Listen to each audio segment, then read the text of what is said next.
Chapter 767. Each with their own problem too. Eve would have hugged him tight if it wasn't for the crowd around her. She couldn't care less about what the world was saying about Ghost.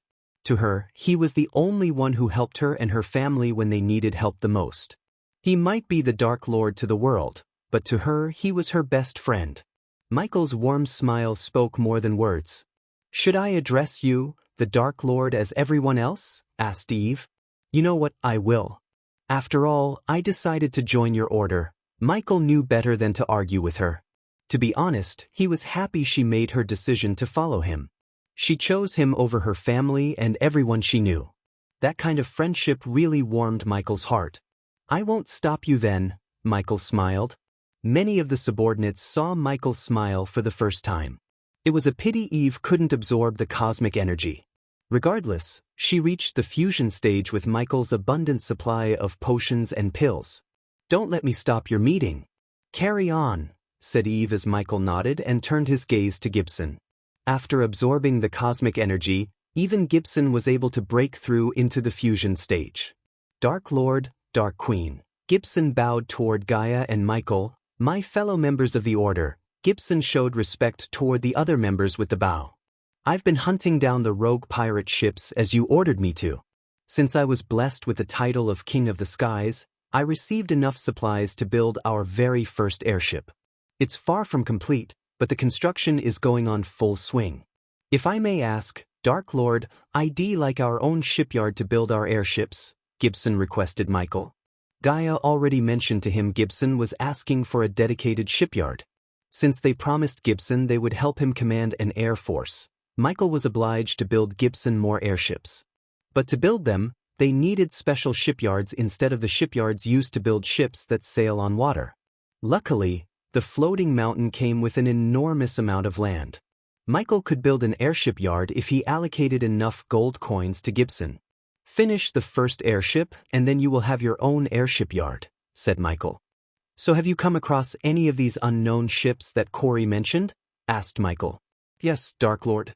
But the results were the same. Slippery bastards killed themselves and set fire to their ship before we could get to them." Michael rubbed his chin. "Do the same as I told Corey. If you spot one, contact me ASAP." Gibson nodded. Michael then looked at Sadie as he wanted to hear how Sadie was doing.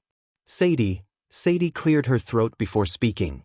"With my fusion stage cultivation level, I am in the top 5 to become the next sect leader," Sadie proudly said. "Who's on the selection board?" "Have any ideas?" asked Gaia.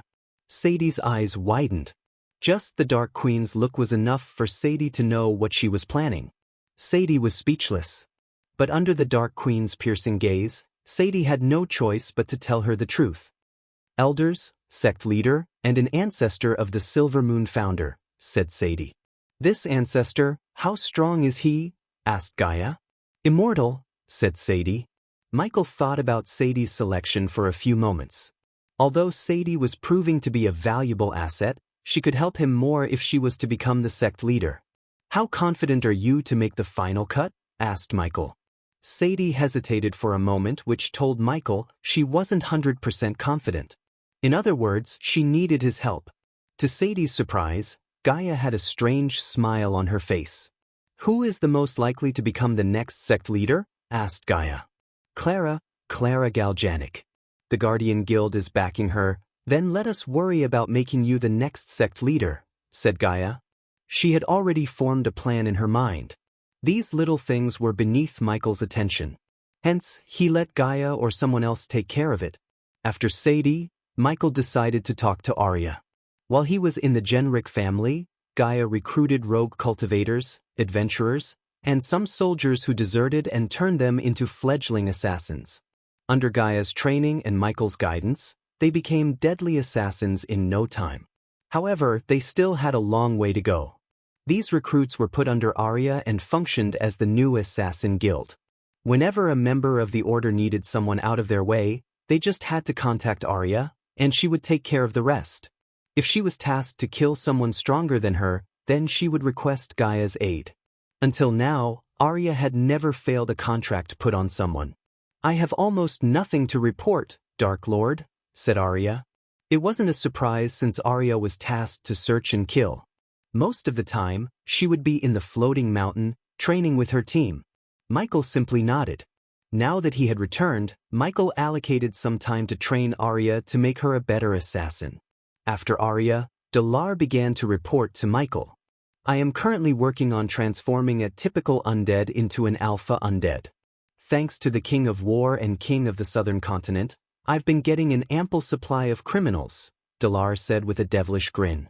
As he said, Tiberius and Caius secretly teleported criminals and scumbags in the Southern Continent to the crypt, where Dalar transformed them into undead.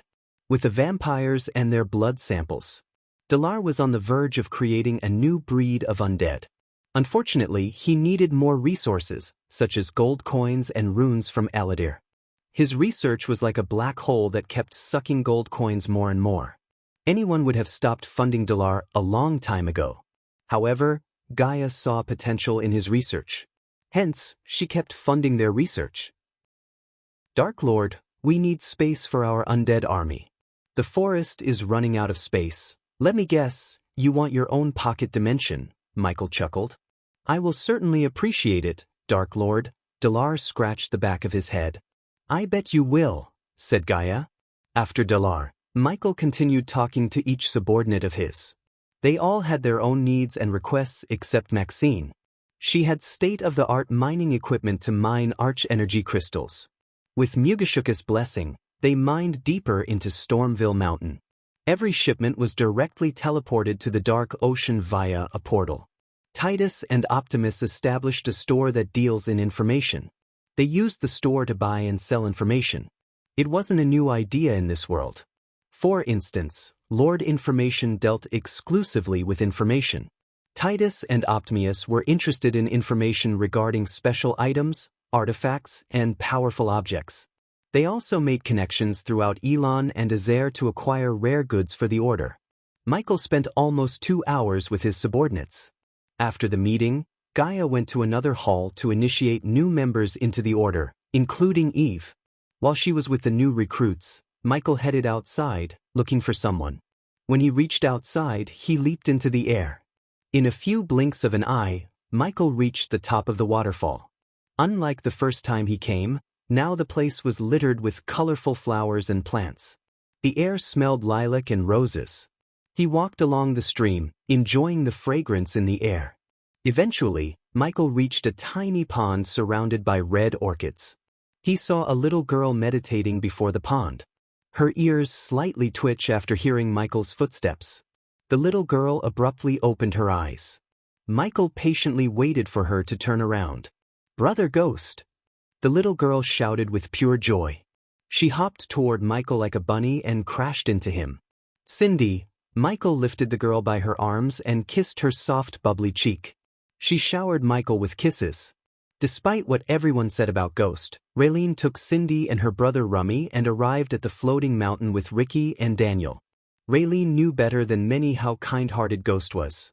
Even if he was evil, she would wholeheartedly follow him to hell. Ever since then, Raylene had been living on the floating mountain with Cindy. She served Michael as the castle chef.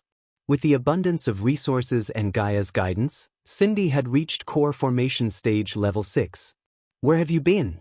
People said so many bad things about you, Brother Ghost," Cindy purred, resting her head on his shoulder. "Did you believe any of it?" asked Michael. "Nope. I know my brother. Every coin has 2 sides, Cindy." "They do not know why I did what I did," said Michael. Cindy was not a little girl anymore. She was growing up, and Michael wanted her to face reality rather than live in ignorance. "I know," Cindy pecked him on the cheek. Michael carried Cindy on his shoulder and strolled around the mini garden. Spending time with Cindy was a breath of fresh air after the intense meeting with the Order. Since Cindy had reached the core formation stage, he taught her how to fly. They flew across the skies until Michael was called to the castle by Adelia. They thought they were going to surprise Michael with a feast, but he could smell Raylene's cooking from a mile away. Still, Michael pretended to be surprised for the sake of Gaia and Raylene. Chapter 768. An old enemy. Michael was on his way to the feast hall when he met Raylene. She greeted Michael with a relieved sign. She was worried sick about him while he was gone. Master.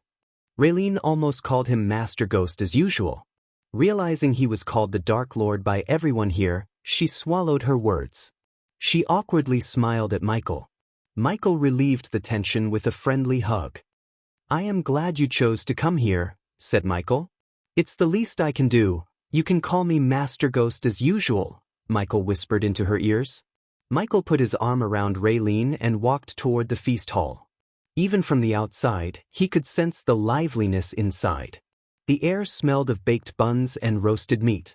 Michael felt hungry just by taking a whiff of the air. Is everyone okay for you here? Michael asked Raylene. I have no complaints, Master Ghost. Except for the weather, it's always dark and gloomy here, Michael chuckled. Well, it comes with the territory of being the god of darkness. Raylene's eyes widened. Her body shivered. So is it true, Master Ghost? Are you really a god, as Lady Gaia says? Asked Raylene. Yes, said Michael. He saw no reason to hide his true identity anymore. But after hearing Michael's words, Raylene's face lost its color. Her mind went completely blank. Michael expected this reaction. At first, even he was shocked. Who would think of them as a god? When Michael learned he was the god of darkness, he couldn't even think straight. Fortunately, Michael had a long time to come to terms with his true nature. Don't worry. You will get used to it soon, Michael rubbed Raylene's shoulder. He was about to open the doors when Michael heard a commotion outside. The sound of metal clashing and blood splattering resonated in the air. Michael turned around. Go inside and stay with the others, Michael said. The gentle smile disappeared from his face. Instead, he seemed cold and murderous. Raylene did not argue with him. She immediately opened the door, squeezing herself into the hall. After Raylene closed the door, Michael slowly made his way outside. Intruder! Kill her. Don't let her into the castle. Sound the alarm. Arg! Michael heard screams. As he was nearing the exit, Michael saw the dwarves running toward him, seeking shelter in the underground. My lord, Michael heard Azazel's voice in his head. It's her, said Azazel. I will take care of her, Michael said. He was nonchalant. Michael faced an army of guardians without breaking a sweat. So what could a single woman do to him? In fact, Michael had been expecting this ever since he revealed himself. He was surprised it took a year for her to decide to do something.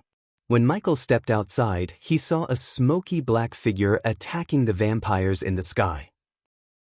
The vampires in the air were at the soul refining stage.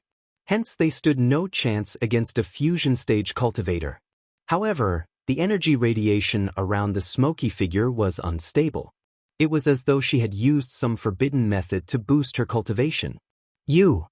The smoky figure noticed Michael on the ground. Michael saw a pair of ruby-like eyes glimmering under the dark hood. The figure resembled banshees in the legends. On top of its smoky figure, it had a screeching voice that hurt everyone's ears when it screamed. Before it could descend to the ground, a vampire tried to attack the figure from behind. The figure clutched the vampire's neck without even turning around. The vampire squirmed under the figure's clutch. The figure slowly turned around as though it wanted Michael to watch what was about to happen. Michael watched the figure bite the vampire's neck. The vampire's body shriveled as the figure sucked all the blood from the vampire. The more blood the figure sucked, the stronger it became. However, Michael didn't even bat an eye. Unless the figure could somehow become level 10 immortal, Michael had no worries. He waited for the figure to stop drinking blood. What in the actual fuck is happening here? Michael looked over his shoulder to see Gaia walking toward him with several black armored soldiers. Let me deal with this. Michael raised his hand, stopping them from attacking the figure. Dark Lord. The figure turned its gaze back at Michael. It slowly removed its black hood, revealing grayish skin and blood-red eyes. Unlike Gaia, Michael immediately recognized the figure. The last time he met the figure, she was in her bridal clothes. Fabia Viridis. Michael calmly uttered her name. The name rang a bell in Gaia's mind. Gaia thought Fabia died in the explosion along with her father, Viridius, and the other senators. Despite the messy gray hair, vampire fangs, and gray skin, Gaia recognized Fabia. There was no mistaking. It was Fabia Viridius. Gaia wondered where the hell she came from. "You killed my father. You have a blood debt to settle," Fabia said, descending to the ground. The black armored soldiers and Michael's subordinates trembled with anger. Michael raised his arm, wordlessly telling them to back off. Usually, Michael would simply let his men deal with threats like this. But Fabia's matter was different. She came to his domain and challenged him. It would be a sign of weakness if he didn't accept her challenge. "Face me in a duel." Fabia unsheathed a sword emanating a thick bloody aura. Michael could see the glowing runes on the blade. The sword seemed like it could kill an immortal.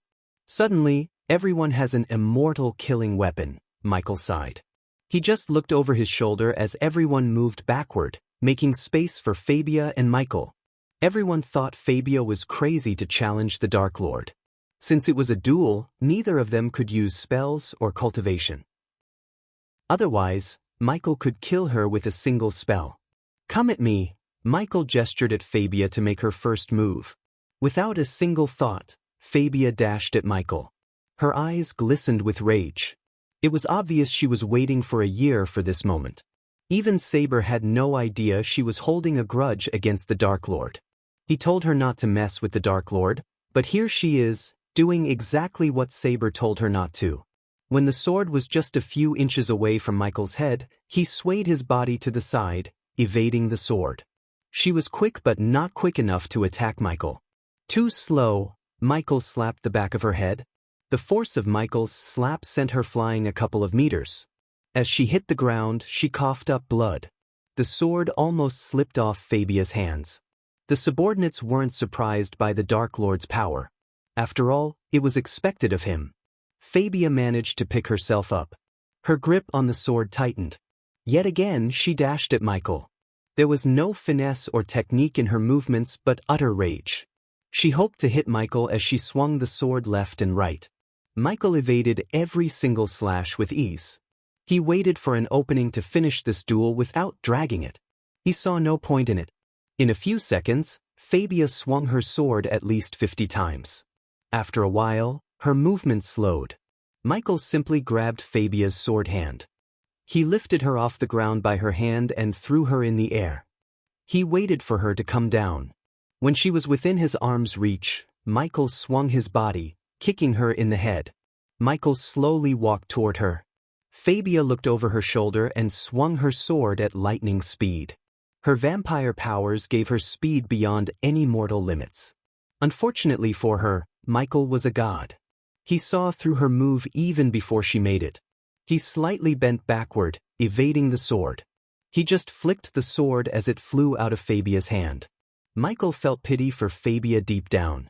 According to Saber, she was a talented scholar and a freaky scientist who made the plague possible. He could have used her expertise only if she forego her hatred toward him.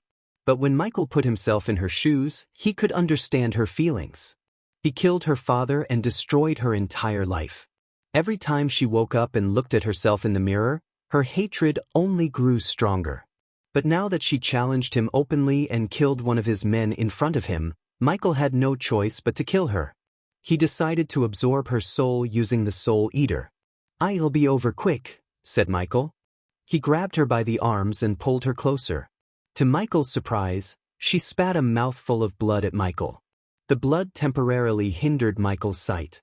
He quickly used a flash of dark flames to vaporize the blood on his face. Fabia felt an intense heat on her face for a moment. She tried to escape his hold, only to fail. At that moment, she knew she was going to die. Suddenly, she broke into a devilish peal of laughter. It surprised everyone as there was no reason for her to laugh. An ordinary person would shiver in fear. But she was no ordinary man at all. In fact, she expected defeat at the hands of the Dark Lord. Her end goal was not to kill the Dark Lord but to avenge her father by any means necessary. If her death could avenge her father, she would gladly die. Michael was about to use the Soul Eater when he saw a bright glimmer in her eyes. His neck hair stood up, warning him about a threat. The space around him was distorted. This feeling was familiar to Michael.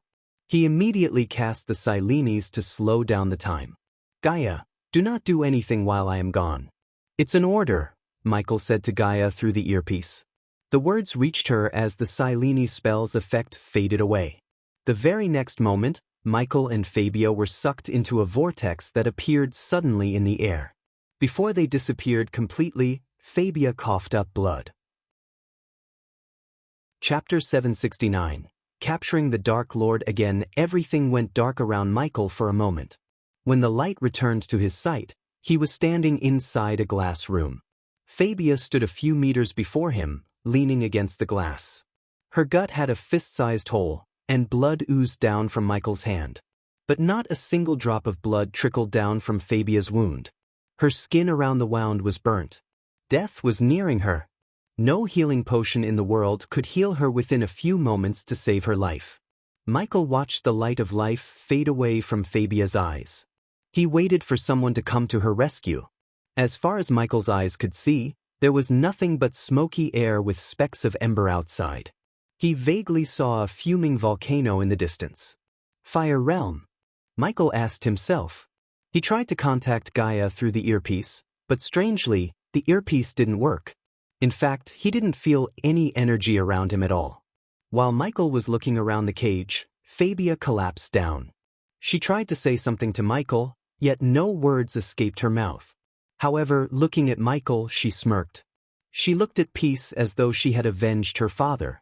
Michael touched the thick glass between him and the outside. Judging by how sturdy the glass was, Michael knew he wouldn't be able to break it. He couldn't even access his space ring. It felt like he was teleported right beside Nugashuku, where he would feel powerless and weak. Despite everything, Michael remained calm. Finally, Michael heard footsteps. He slowly turned around. To his surprise, Alicia and a young man with a face like a monkey stood outside the cage. Norvin looked a bit flustered, almost wanting to save Fabia. On the contrary, Alicia didn't even bother to take a look at Fabia's dead body. Her piercing gaze was on Michael. Michael rolled his eyes. It's you. Michael almost hated himself for falling into Alicia's trap. Welcome to your worst nightmare, Alicia said coldly. Both of them walked toward each other. Unlike Alicia, Michael had a smile on his face. Every time we play this game, you Guardians end up with nothing but blood on your hands, said Michael. If he remembered correctly, this was the third time the Guardians trapped him. The only difference this time was Michael did not expect or plan his capture. It became clear to Michael that he had to plan his escape on the go. But seeing Alicia calmed his mind. If she planned this, he knew there would definitely be holes he could exploit to escape. Good thing he didn't see Noah. For some reason, Michael didn't think Noah was involved in this plan. Otherwise, he would have tried to save Fabia. How is your brother, by the way? Michael asked with a ridiculing smirk. Good. Doing better than you at the moment? Alicia remained calm, which surprised Michael. Someone's doing better in anger management, Michael smiled. I can't wait to wipe that smirk off your face, Alicia threatened Michael. Norvin saw Ghost lifting Fabia's dead body by her head. He showed Fabia's dead face like a puppet to Alicia. They didn't know what he was hoping to do with Fabia's dead body. Suddenly, Michael bashed her head against the glass. Alicia's body jerked as she took a step back. Her subconscious mind dictated her movement. He bashed Fabia's head again and again on the glass until the head became a puppy mess. Blood trickled down the glass as Michael drew a smiley face on the blood. Fucking bastard, Alicia growled. I promise you, this will end in more bloodshed, said Michael. Norvin's heart skipped a beat. No one freaked him out as the Dark Lord did. In Norvin's mind, Ghost was the exact opposite of Noah in every way. In simple words, Ghost was evil Noah. It made sense to Norvin since Ghost was the god of darkness and Noah was the god of light. Norvin hoped this cage would hold him. He would have been more confident in this plan if Noah knew about this. And I promise you, it will be your blood, Alicia banged the glass. When she locked her gaze with his eyes, images of what her family had gone through since the battle tournament flashed across her eyes. Until now, Peter remained supervised and locked in his own home. Noah chose not to meddle in Peter's case as Noah believed Peter was in the wrong and deserved punishment for his vigilante actions. Alicia slowly stepped back. A slow grin emerged on her cold face. Soon, she flicked her wrist as golden chains materialized inside the cage out of thin air. They flew at Michael, coiling around his wrists. It stretched out Michael's arms. He felt the chains tightening. The glass between them slowly slid open as Alicia stepped inside the cage. To Michael's surprise, her soul-refining stage cultivation didn't waver. Apparently, the cage only affected his cultivation somehow. Without a doubt, he was at a disadvantage. Alicia clenched her fist and punched him in the face as fast as she could. Alicia! Norvin tried to stop, but Alicia sent Norvin out of the cage with a blast of energy wave. Before Norvin could come to his senses, the cage slid closed. Is that the best you could do? Michael spat down the little bit of blood in his mouth. Alicia's eyes glistened with uncontrollable rage. She swung her fist left and right. Michael's vision became blurry after receiving almost the 60th punch from Alicia. Despite everything, Michael still had a smile on his face. With blood covering his teeth, he looked like a grinning devil. Alicia, stop! Norvin shouted from outside. However, Alicia did not heed his words. Instead, she kept punching Michael until her hands went numb. Are you tired? Michael snickered. You should work on your stamina. Michael moved his neck left and right as it made cracking noises. His face was almost covered in blood and swollen. Michael avoided using the APD so she wouldn't notice anything strange. Because of that, her punches did a number on his face. His nose was cracked, eyes were swollen, lips were cut, and a wisdom tooth began to shake inside his mouth. What the hell are you doing? Michael heard a voice. He looked over Alicia's shoulders to see Mutrad and a few others descending from the sky. Mutrad's eyes widened seeing Michael inside the cage. Alicia wiped Michael's blood off her pearl-white robes. Just testing if the cage works, Alicia replied to Mutrad in her usual cold tone. Seeing the sea folks, Michael realized the plan of Alicia might be theirs, not the Guardian Guild's. TSK TSK TSK TSK, Michael tooted. Michael chuckled as they all locked their gazes with Michael. If you have something to do with this, I strongly recommend you undo this. I have no quarrel with the sea folks, don't create one, Michael said. If he had spoken these words before the Black Day, Mutrad would have laughed it off. However, after witnessing the entire island, along with hundreds of guardians, getting destroyed by the Dark Lord, Mutrad couldn't help shivering deep down. The last thing Mutrad wanted was a massacre in his homeland. Obviously, this wasn't Mutrad's plan. Instead, he was just sent here to oversee the Dark Lord's capture by his elders. Mutrad preferred planning with Noah more than his elders. For some reason, they didn't realize what the Dark Lord was capable of. Shut up! Alicia punched Michael in the face to shut him up. Every punch made Michael want to kill her more. Until now, Michael never wanted to kill Alicia, but she managed to change that successfully. Norvin saw the glimmering killing intent in his eyes. He really started to fear for Alicia's life. I did say don't approach him until we are here, didn't I? Asked Mutrad. He knew the history between Alicia and Ghost. Hence, Mutrad recommended the elders against bringing her into this mission. However, the elders did not listen to him. For some reason, they were adamant about putting Alicia on this mission. The elders felt she would do necessary things, such as sacrificing Fabia. Step outside the cage. Mutrad gestured at Alicia to leave the cage. Don't worry. We will have a long chat later, Alicia snickered. I hope so, Michael answered her calmly. He didn't give her the satisfaction of showing his anger. So what's the plan here, Mutrad? Michael asked Mutrad. I think you mistook your position here, Ghost if that's your real name. Only I ask the questions here, and you do the answering. What if I don't? Are you going to kill me? Believe me, you can't, said Michael. Who said anything about killing? Michael saw a strange smile on Mutrad's face. If they didn't want to kill him, what were they after? Michael asked himself. It seemed like the only way for him to find out was to go along with Mutrad. Suddenly, something rattled the cage. Mutrad lost his balance for a while. Michael noticed the cage ascending to the sky. Outside the cage, Norvin was pushing the cage upward all by himself. "This is not going to end well for you, Mutrad," said Michael. Despite the fear in Mutrad's heart, he remained calm. Thanks to the Sky Hall for giving them this special cage, Mutrad didn't need to worry about the Dark Lord escaping. As long as the Dark Lord stayed within the cage, he couldn't use any of his powers. According to the Sky Hall ambassador, this cage was specially made for the Dark Lord. Mutrad just hoped it would contain him as long as they wanted. "I will escape." As though Michael had read his mind, he said to Mutrad. Michael's words completely caught Mutrad off guard. Eventually, the cage stopped moving. Mutrad left the cage, leaving Michael behind. Inside the cage, Michael tried to establish contact with Gaia but failed. "How long are you planning to stay offline, system?" 3 weeks, Michael's eyes widened. He heard the system's voice for the first time since 11 months ago. It immediately put a smile on Michael's face. 3 more weeks. Then we'll be back, Michael mumbled under his breath. Chapter 770. Mutrad's fear. 2 weeks had passed since Michael's capture. His cage was teleported inside a floating palace above the volcanic mountain. The ground beneath the cage was wide open.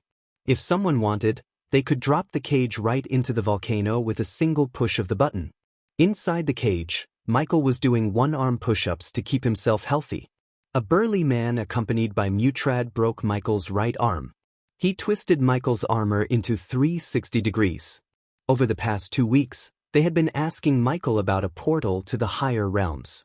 Michael had 0 clues about any higher realms. After Michael finished his 300th push-up, he noticed Alicia and Mutrad through the glass. Michael stood up. Michael looked rugged with a long, thick beard and long hair. His right arm just swayed along his body lifelessly. Before they entered the cage, the golden chains materialized inside the cage and coiled around Michael's wrist. An invisible force pushed Michael down to his knees. Seeing Michael in this state lightened Alicia's mood. Mutrad flicked his wrist as a chair appeared before Michael. Mutrad sat down and leaned forward toward Michael. "Did you change your mind?" asked Mutrad. "You are going to be here for a long, long time. So do yourself a favor and tell us what we want. In return, I will make sure your life gets easier in here," said Mutrad. "You don't have to worry about me, Mutrad. If I were you, I'd worry about everyone here," Michael calmly answered Mutrad. "Come on, Ghost. Open your eyes and look around. You cannot escape this cage." Mutrad rolled his eyes. "Let me get the answers from him," Alicia growled. Michael chuckled. "It's cute," Mutrad frowned. "What is?" "The two of you," Michael gawked between them. "One tries to play the good one, and the other is trying to be the bad one. This is the problem with this whole thing. You can break a stone with a chisel but not a mountain, but we can break your other arm," Alicia coldly said. "And I'd bet you would. Engrave these moments in your mind deeply. Because soon, you're going to regret everything," said Michael. He did not hide his killing intent. Mutrad became silent, hoping this cage would hold him forever. Because if he escaped the cage, there was no doubt he would slaughter everyone in the castle. He could only imagine what he would do to everyone who guards the castle. Alicia punched Michael in the face. Blood and spit sprayed out from Michael's mouth. Michael spat out the remaining blood in his mouth. He cracked his neck, but did not show any signs of anger on his face. "Tell us about the portal, Ghost? We know you can open the portal. You are a god, aren't you?" asked Mutrad. "Tell me why exactly I would tell you anything," Michael snickered. "You know I believe him. He can't open the portal. In fact, I don't even think he knows where it is. I mean, look at him. You told me he is a god. But he doesn't look like a god to me." Alicia coldly laughed at Michael. She wanted to make him mad. Ever since he was captured, Alicia wanted to mess with his mind. She tried to assault him physically, ridicule him, and even threaten the people in Rivertown. However, nothing brought out the anger inside Michael. Instead, Michael remained as calm as ever. Only he knew what he was planning to do to Alicia. "If you don't know about the portal, what do you know about the higher realms?" Mutrad asked Michael. Unlike Alicia, Mutrad restrained himself from crossing any limit with the Dark Lord. "Nothing," Michael shrugged. "If you want to know more about the higher realms, you should ask Noah Winston, As soon as Michael uttered his name, Alicia punched Michael yet again. This time, several times harder than before. "Do not speak his name," Alicia growled. "He is a god, isn't he? Plus, he has a wise old grandpa with him." Michael saw a strange uneasiness in Mutrad's eyes. "He doesn't know about all this, does he?" Michael grinned. "I am not surprised. I know he is easy to manipulate, but he is not stupid enough to do this." Michael turned his gaze to Alicia. "When I kill everyone here, all that blood will be on your hands. I promise you, Noah wouldn't take your side." Alicia punched Michael again, but Michael did not stop talking.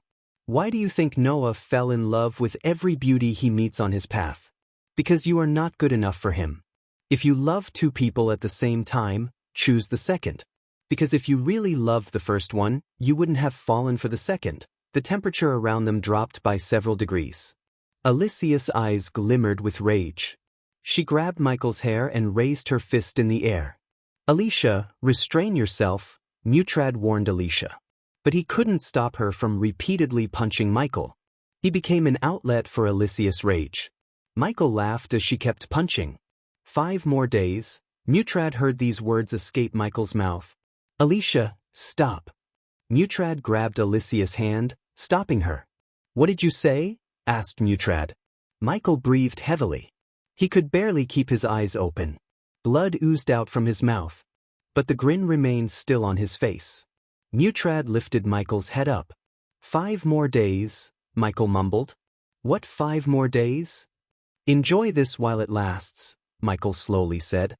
"I am going to slaughter every single one here. It's going to be a real bloodbath." Mutrad looked into Michael's eyes and saw no signs of lying.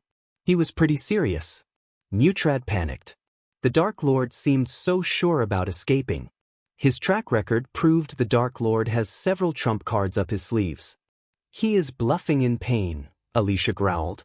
"Am I?" asked Michael. "And I have something special planned for you, Alicia. But I will give you a clue. You're going to beg me to kill you." She was about to punch Michael when Mutrad stopped her. "We are leaving." Mutrad dragged Alicia out of the cage. When they stepped out, the golden chains disappeared, releasing Michael. The glass closed. After leaving the cage, Mutrad did not even turn back to see the Dark Lord. Eventually, Mutrad and Alicia reached a brightly lit room with several tables. Every single table had a mound of scrolls and parchment. "Don't tell me you believed his bluff." Alicia rolled her eyes. "He is not bluffing," said Mutrad. "I've lived long enough to tell the difference between a bluff and truth. He is not kidding. He is not going anywhere. He would have escaped by now if he could," said Alicia. "Besides, the elders of the Sky Hall gave us this cage. But where the hell are they? If the Dark Lord poses such a threat to the world, why aren't they here?" Mutrad questioned Alicia. Ever since Mutrad met the representatives of the Sky Hall, he had been asking this question himself. They described what the Dark Lord would do in great detail. Simply put, he would end the world they knew and put the world into eternal darkness. At first, Mutrad believed them. But with time, they seemed to have less interest in the Dark Lord. Mutrad's gut instinct told him that Sky Hall had more problems than the Dark Lord. His instincts proved to be right when the Sky Hall elders ordered Mutrad to interrogate the Dark Lord about a portal to ascend to higher realms. Instead of finding a way to kill the Dark Lord and end the threat, they were focused on getting information about this strange portal to higher realms. They had been asking the Dark Lord about this portal for 2 weeks. They tried to ask him nicely, tortured him, waterboarded him, and even broke his arm. Yet they got nothing from the Dark Lord. Unlike Alicia, Mutrad believed the Dark Lord when he said he knew nothing about a portal or how to open one. And why didn't they want Noah to know about everything? If Noah knew about this, then his sister Rowena would too. Why don't the Sky Hall want their holy maiden to know about the Dark Lord's capture? There is something really shady going on between the Dark Lord and the Sky Hall. We shouldn't get involved in this. Alicia sensed a tinge of fear in Mutrad's voice. Are you hearing yourself right now, Mutrad? You came from your homeworld to capture the Dark Lord. My people are more important to me than the Dark Lord, Alicia. We both saw what happened to Ithilien. I don't want my homeworld to become the next Ithilien. Then nothing is stopping you from leaving this place. I can handle myself. Mutrad failed to find words. He remained silent for a while. We need to bolster the defense. If he isn't bluffing, we need to be on our guard, said Mutrad. Very well. I'll request Skyhall to send us some backup. While I am gone, please get your shit together, Mutrad, Alicia said before leaving the room. Mutrad collapsed down on the couch behind him. He took a few deep breaths. What did I get myself into? Mutrad regretted his decision to come to the land from his homeworld. Deep down, Mutrad even thought about cutting a secret deal with the Dark Lord. In the game of kings, only pawns will be sacrificed. Mutrad recalled the Dark Lord's words. I have a bad feeling about this, Mutrad said to himself. He didn't even after receiving backup from the Skyhall, he would be able to relax. There was a reason why Noah didn't want to make a move against the Dark Lord. Although Mutrad knew only little about Noah, one thing was sure, Noah was searching for something. By chance, this thing went south. Mutrad didn't think Noah would take lightly to Alicia's actions. As far as Mutrad could tell, Noah wasn't the same person he had met a year ago. What's gonna happen in 5 days? Mutrad asked himself. He took a scroll and decided to write a letter to his elders regarding the Dark Lord's words. He hoped this letter would change the elders' mind. Chapter 771. Day of Retribution. Early morning in the Fire Realm was nothing more than the red sky turning redder. The dark smoke from the volcano covered the air as far as one could see from the floating castle. There were no early singing birds, golden sun rays on the horizon, or fresh air smell. At that moment, Dante was washing his face in front of a mirror. He looked up to see a face with hazel eyes and red hair staring back at him. Dante grinned at his own reflection. He was proud of how dashing he looked in the silver armor. One more day, Dante. One more day, he slowly spoke to himself. Dante was assigned to guard the Dark Lord's cage by Mutrad. It had been 3 weeks since they captured the Dark Lord. Until now, the Dark Lord had done nothing but got tortured by various strangers. Dante got a chance to watch the interrogation, which wasn't pretty. Dante and his team were ordered to guard the castle with complete caution 2 days ago. 50 years had passed since the Arctic Hall assigned him and his team a task. They were one of the elite squads of the Arctic Hall. In Dante's 500 years of life, this was the 3rd time that he was ordered to bring his entire team on a mission. When they were summoned, Dante expected some action. However, he and his team experienced nothing but utter boredom. They stood outside the Dark Lord's cage and watched him getting tortured and beaten. Dante heard so much about this so-called Dark Lord in the mission briefing, yet he seemed weak. The Skyhall managed to capture him with a single cage. Time to return to my post, Dante sighed. He combed his hair back before leaving the room. He headed for the Dark Lord's cage as usual. On his way, he met several soldiers wearing sky-blue armor. Apparently, the Skyhall sent these soldiers as additional backup to guard the Dark Lord. Eventually, Dante reached a huge metal door flanked by 2 half-immortal guards. They were his men. One of them was a red-haired woman. Hey boss, the red-haired woman greeted Dante with a grin. Anything interesting happened? Asked Dante. If you call Isaac here yawning and bitching about his life action, I have seen plenty of it. The red-haired woman rolled her eyes. I didn't bitch about my life, you bitch, the golden-haired soldier beside the woman snarled. Don't mind Mila. She is just messing with you, Dante chuckled. Open the door. Need to see our prisoner. Mila and Isaac pushed open the door as the runes began to radiate faint light in the door. Opening the door exhausted their strength. It took 2 half-immortals to open the door. After the door opened, Dante saw the Dark Lord's cage. Isaac and Mila gawked at the Dark Lord. 6 other half-immortals stood around the cage. When Dante entered the hall, all of them bowed toward him. Dante nodded as he walked toward the cage. Since this was early morning, he had a chance to see the Dark Lord up closer. Once the interrogators entered the hall, they would send him and his team out of the hall. The Dark Lord seemed calm and collected, leaning against the glass with no worries in the world. Are you going to try something? Dante asked the Dark Lord. Have some patience, my friend, the Dark Lord answered. I am going in. Seeing Dante talking to the Dark Lord, Mila couldn't stay still. She wanted to have some words with the Dark Lord too. Hey, wait. Isaac tried to stop her, but she was already on her way toward the cage.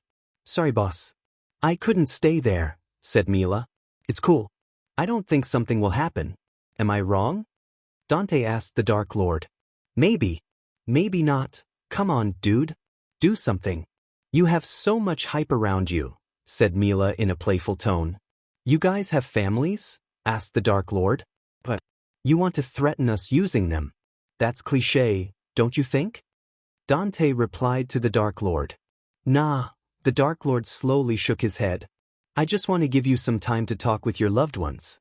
After all, when I come outside, you will all die. The Dark Lord spoke with a gentle smile as though he was having a normal conversation with them. Dying will be better than standing out there listening to Isaac bitch about how his woman cheated on him with another man. Mila rolled her eyes. The Dark Lord chuckled. You guys seem cool. I might feel bad after killing you, said the Dark Lord. So, is this what you do? Daydreaming all day. This bad boy will hold you here forever. It sucks to be you, Dante said. You guys shouldn't believe everything the Sky Hall says. Ask yourselves, if I am their number one priority, why aren't they here? Mila and Dante remained silent for a while as the Dark Lord continued. They didn't send their strongest because they didn't want them dead. Instead, they are using you. I bet except you, the others are just half immortals. The Dark Lord pointed his finger at Dante. To Dante's surprise, he was right. Except for him, all of his team members are at the half-immortal stage. If I'm not wrong, you are a half-immortal yourself. You might be strong, but no way you can walk past all of us, said Mila. I am used to creating ways when there is none. If you are hoping your minions will save you, I have bad news for you. No one is coming. The last time I heard, they are not even making an effort to find out where the hell you are, said Dante. To their surprise, the Dark Lord just smiled. I know. I ordered them not to, said the Dark Lord. Mila frowned. And why would you do that? Because I don't need them, the Dark Lord shrugged. Well, if you are going to escape, please do it soon. I am getting bored to death here, Dante sighed. Careful what you wish for, my friend, said the Dark Lord. As they were talking, Dante heard footsteps. He and Mila turned around to see Mutrad, Alicia, Norvin, and a few others walking toward them. It seems like our small chat is over, said Dante. A pity. Dante and Mila took a step back from the cage. I am glad you are here, Alicia, Dante heard the Dark Lord. He saw Alicia's eyes glimmer with cold, murdering intent. For a few moments, they all stood outside and watched the Dark Lord in silence. He slowly stepped toward the glass. How is Peter doing? Michael asked Alicia. There was a strange smile on his face. Looking at him, Mutrad couldn't help feeling dreadful.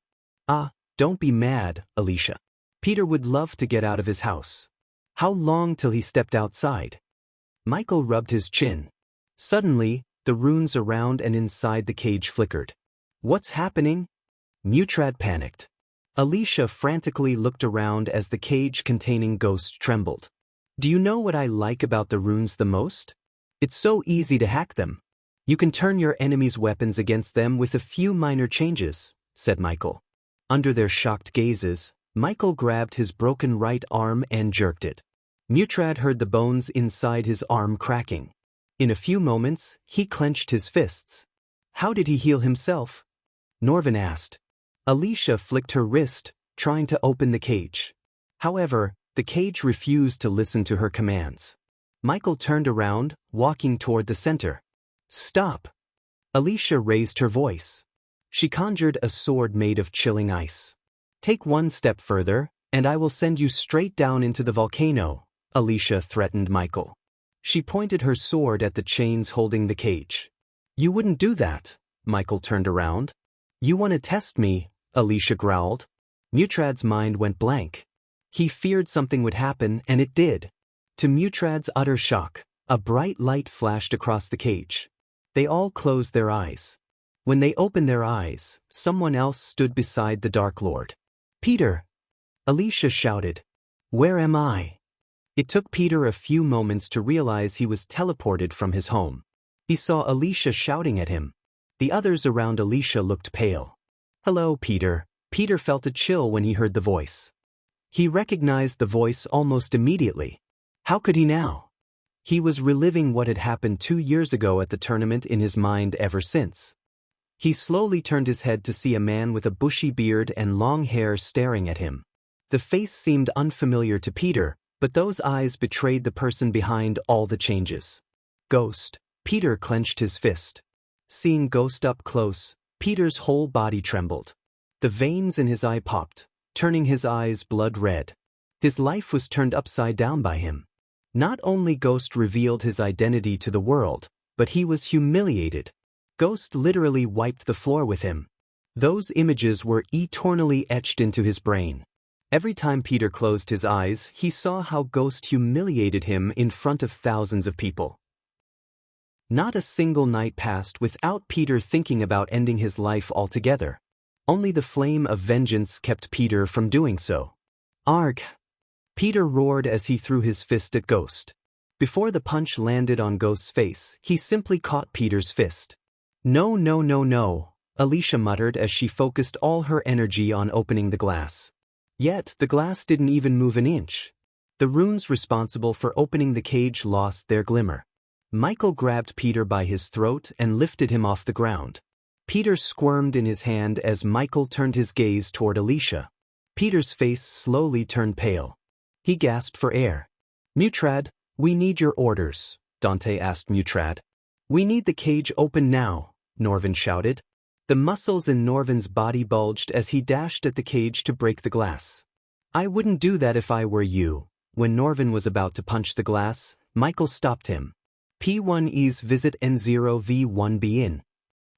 They punch the glass hard enough, and the cage will fall straight down. Peter won't like that, will he? Let him go, Alicia growled. What did I say? Every time we do this dance, it always ends in bloodshed. Chapter 772, System back online. A few hours before Dante and his team came to meet Michael, he was leaning against the glass and waiting for the system to come back online. Come on. Come on. Come on. Michael could barely stand still. He wasn't only feeling excited but an uncontrollable rage to slaughter every single person in the castle. Over the past 3 weeks, they tortured him, asking about a portal to higher realms. Michael had no fucking idea where the portal is or how to open one. However, they were completely wrong either. With the system, he could open a portal if he needed one. But Michael doubted the current system level would be able to open portals to higher realms. After spending 2 years with the system, Michael had a pretty good idea about the system's capabilities. If it wasn't for the APD slowly healing his body, he would have been in a much worse state. He couldn't wait to see the look on Alicia's face when he paid her back for everything she did. He locked his gaze on the countdown timer in the corner of his sight. In 10 minutes, the system would be back online. With the system reaching level 8, he could finally buy ores and materials to forge new weapons and armor. He needed a pair of swords suitable for the Dark Lord. The 6 guards around the cage had no idea Michael was preparing to break out of the cage. Second by second, the countdown timer moved toward the 10-minute mark. Fortunately, Michael didn't keep anything important in his space ring. But still, Michael hated losing a couple of healing potions, a couple of millions of gold coins, and some spell scrolls. Can't it go any faster? Michael asked himself, looking at the timer. 10 minutes felt like an eternity to him. It had been a year since he interacted with the system. Situations like this made him miss the system the most. Granted, Michael still had some plans in his mind to escape the cage even without the system. But having the system made everything so much easier and more interesting. The system will come online in 5 minutes. Michael smiled when he heard the system. He walked left and right in the cage. Soon, seconds turned minutes, and eventually, Michael heard a loud ringing in his head. His whole body felt an electric bolt running down his spine. He experienced acute pain in every fiber in his body. It felt like his very soul was screaming in pain. But soon, the pain and discomfort turned into a soul-soothing feeling. The system upgrade is completed. Current system level 8.0. The host can now have up to 50 subordinates. The host has received a legendary token to get free 5-star level specialization as a gift for upgrading the system. Finally, Michael almost shouted in excitement. He immediately accessed the system to take a look at his status window. Host: Michael cultivation level, half immortal level 10 experience points, 0/5, 000, 26 million experience points remaining to be consumed, badass points, 2,000,000 skills and spells. Wind Blast, LVL 6 Ultimate Form Level 1 Eyes of Doom, LVL 5 Ultimate Form Level 1 Responsive Shield, LVL 8 Environment Scanning, LVL 8 Ignitia, LVL 8 Ultimate Form Level 1 Silenes, LVL 1 Lightning Dash, LVL 6 Ultimate Form Level 1 Energy Devour, LVL 5 Soul Eater, LVL 5 Death Range, LVL 3 Eyes of Darkness, Normal. Can sense the cultivation level of others. Eyes of Darkness, Lucifer. Can sense the cultivation level of others, can see through illusions. Cloud of Darkness, Lucifer. Weak-willed enemies will lose their courage completely and surrender. Death range will be 50% more powerful, and if activated in darkness, the host's cultivation level will be boosted 4 levels up regardless of the stage barrier. Wordless Spellcaster, Lucifer. In full Lucifer form, the host just has to think of the spell to cast it. Techniques: Swords of Destiny, 98% Mastery. Ring of Fire, 96% Mastery. Serpent Maga, 98% Mastery. Occupation: Core Disciple of Sunrise Sect, the Guardian of Sunrise Sect, Lord Lucifer of the Abyssal, the Dark Lord, King of Bradford. Status: Injured Goals: Control the world, grow the Order of Death. Utility function: Banker, LVL 5, ratio, 1,000 gold coins. 40 badass points, Runic Teleportation, X-ray Vision, also integrated with Eyes of Darkness, Wealth, 45 million gold. Special trait: 5-star Alchemist, 5-star. Inventor subordinates: Gaia, Warrior, loyalty level 100%, Raylene, 5-star Chef, loyalty level 99%, Arya, Assassin, loyalty level 86%, Dead Heinberg, Warrior, loyalty level 45%, Maxine, Warrior, loyalty level 98%, Tiberius, Warrior, loyalty level 85%, Sadie, loyalty level 70%, Ricky, loyalty level 94%, Daniel, loyalty level 98%, Titus, loyalty level 80%, Optimus, loyalty level 80%, the Big Bertha crew, Pirates, loyalty level 93%, Base of Operation, the Abyssal, the Crypt, the Dark Ocean Familiars, Nightmare, Royal Dragon, Vidora, Three-Headed Hydra, Elemental Manipulation, Wind, 30% Mastery, Fire, 30% Mastery, Lightning, 40% Mastery, Darkness, 40% Mastery. The first thing he noticed in the status was the humongous amount of experience points left unconsumed. Over the year, he amassed 2 million badass points, which Michael planned to use to upgrade his spells. Except for Ricky, who lost 5% loyalty, the loyalty level for the others had a leap. Ricky's situation was understandable to Michael, so he didn't mind the 5% drop. The next change was the increase in his elemental manipulation. To be honest, Messiahel felt frustrated with the numbers. It seemed like no matter how much he used them, the rate didn't go as high as Michael would like to. Looks like the host is in deep trouble. Michael heard the system's voice. Welcome back. Michael greeted the system with a friendly tone. It is good to be back. So, are you going to go offline for a long time whenever I upgrade you from now on? Michael asked the system. Of course not. Version 8 brings more functionalities and capabilities. Hence, the long upgrade time. Glad to hear that. The system went offline for 1 year, and you got yourself captured. To Michael's surprise, the system sounded like Pink, his sidekick back on Earth. Why do you sound like Pink? The system accessed your subconscious mind and picked the voice you desire the most, said the system. It wasn't wrong. He did miss the sound of Pink in his head. The two of them were the deadliest pair on Earth. Speaking of Pink, Michael wondered how she was doing on Earth. Judging by her skill set and the payment she received for each job, she could live a lavish and peaceful life somewhere safe. For now, Michael had to worry about himself more than about others. He wanted to check the system store, but before that, he wanted to contact Gaia. He accessed the system and took out an earpiece. He put it in his ear without the guards seeing. The system requires 500,000 badass points to break the runes that keep you weak. Do it, but don't make it obvious. Also, I want you to make some changes to the runes. Consider it done. The system consumed 500,000 badass points in a blink of an eye. Finally, Michael felt his power growing stronger. However, Michael did not feel relieved or happy as he should be. Instead, he was concerned. If a single cage could make him weak and vulnerable, that was a weakness he should address ASAP. Therefore, Michael decided to take the cage with him to the dark ocean so Eladir could study the cage and find a solution. Maybe he could even use this against Noah one day. Michael created a windshield around him to prevent the guards from hearing him talk. Gaia. Michael contacted Gaia. Michael. Immediately, Michael heard Gaia's concerned voice. Where the fuck are you? I'm worried sick.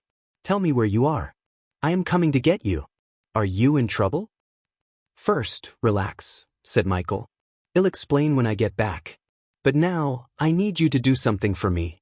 I am pretty sure you'd like it. What is it? I want you to Peter's home, kill any guardian there and use the teleportation scroll I just put in your space ring. So that bitch has something to do with your disappearance? Asked Gaia. He could feel the killing intent in Gaia's voice. Yeah, and this is payback. You want him alive or dead? Asked Gaia. Alive, said Michael.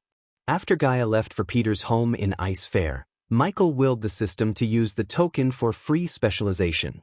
The host can now choose one specialization among blacksmithing, rune mastery, engineering, and healing. There was no competition between the choices at all for Michael. He immediately chose blacksmithing. Make me a blacksmith, Messiahel said. He was excited like a kid. As soon as Michael chose the specialization, he felt a sharp pain in his brain. The system etched the knowledge needed to become a 5-star blacksmith in Michael's brain. New knowledge flashed across Michael's mind. He clenched his fist. He felt dizzy. The feeling of becoming a blacksmith was several times worse and more painful than becoming an alchemist. Michael started to notice the flaws in the weapons and armor of the guards around him. The pain lasted for almost 5 minutes. Even his vision blurred. Eventually, his vision slowly cleared. Michael took a few deep breaths. After almost 2 years, Michael finally became a 5-star blacksmith. Congratulations to the host on becoming a 5-star blacksmith, said the system. The host will need a special forge, tools, and materials to start forging weapons and armor.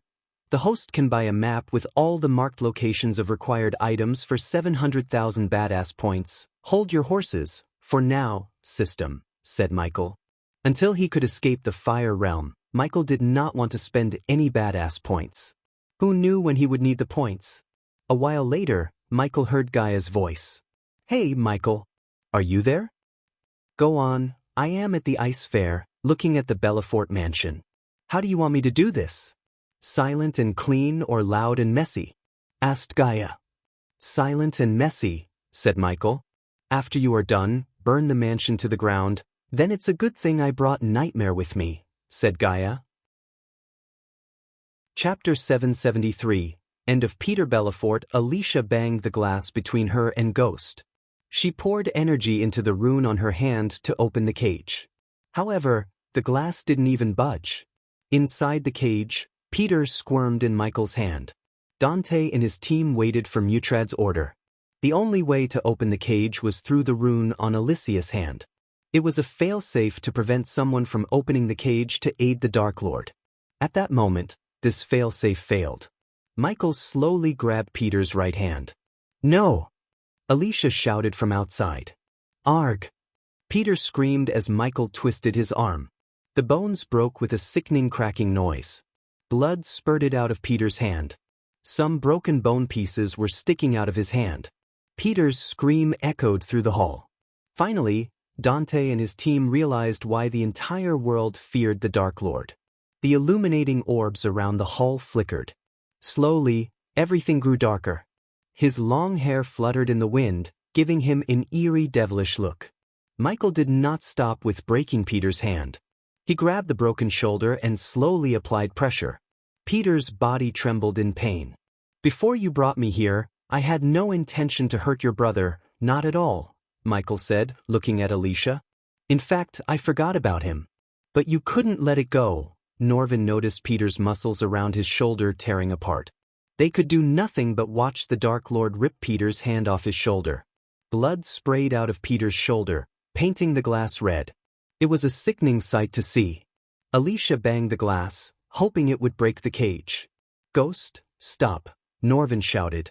He tried to stop the Dark Lord using words even though everyone knew it wouldn't work. "We are beyond negotiation," Michael simply said. He grabbed Peter's other arm. Seeing this, Alicia roared like a wounded lion. "Break this cage," she shouted.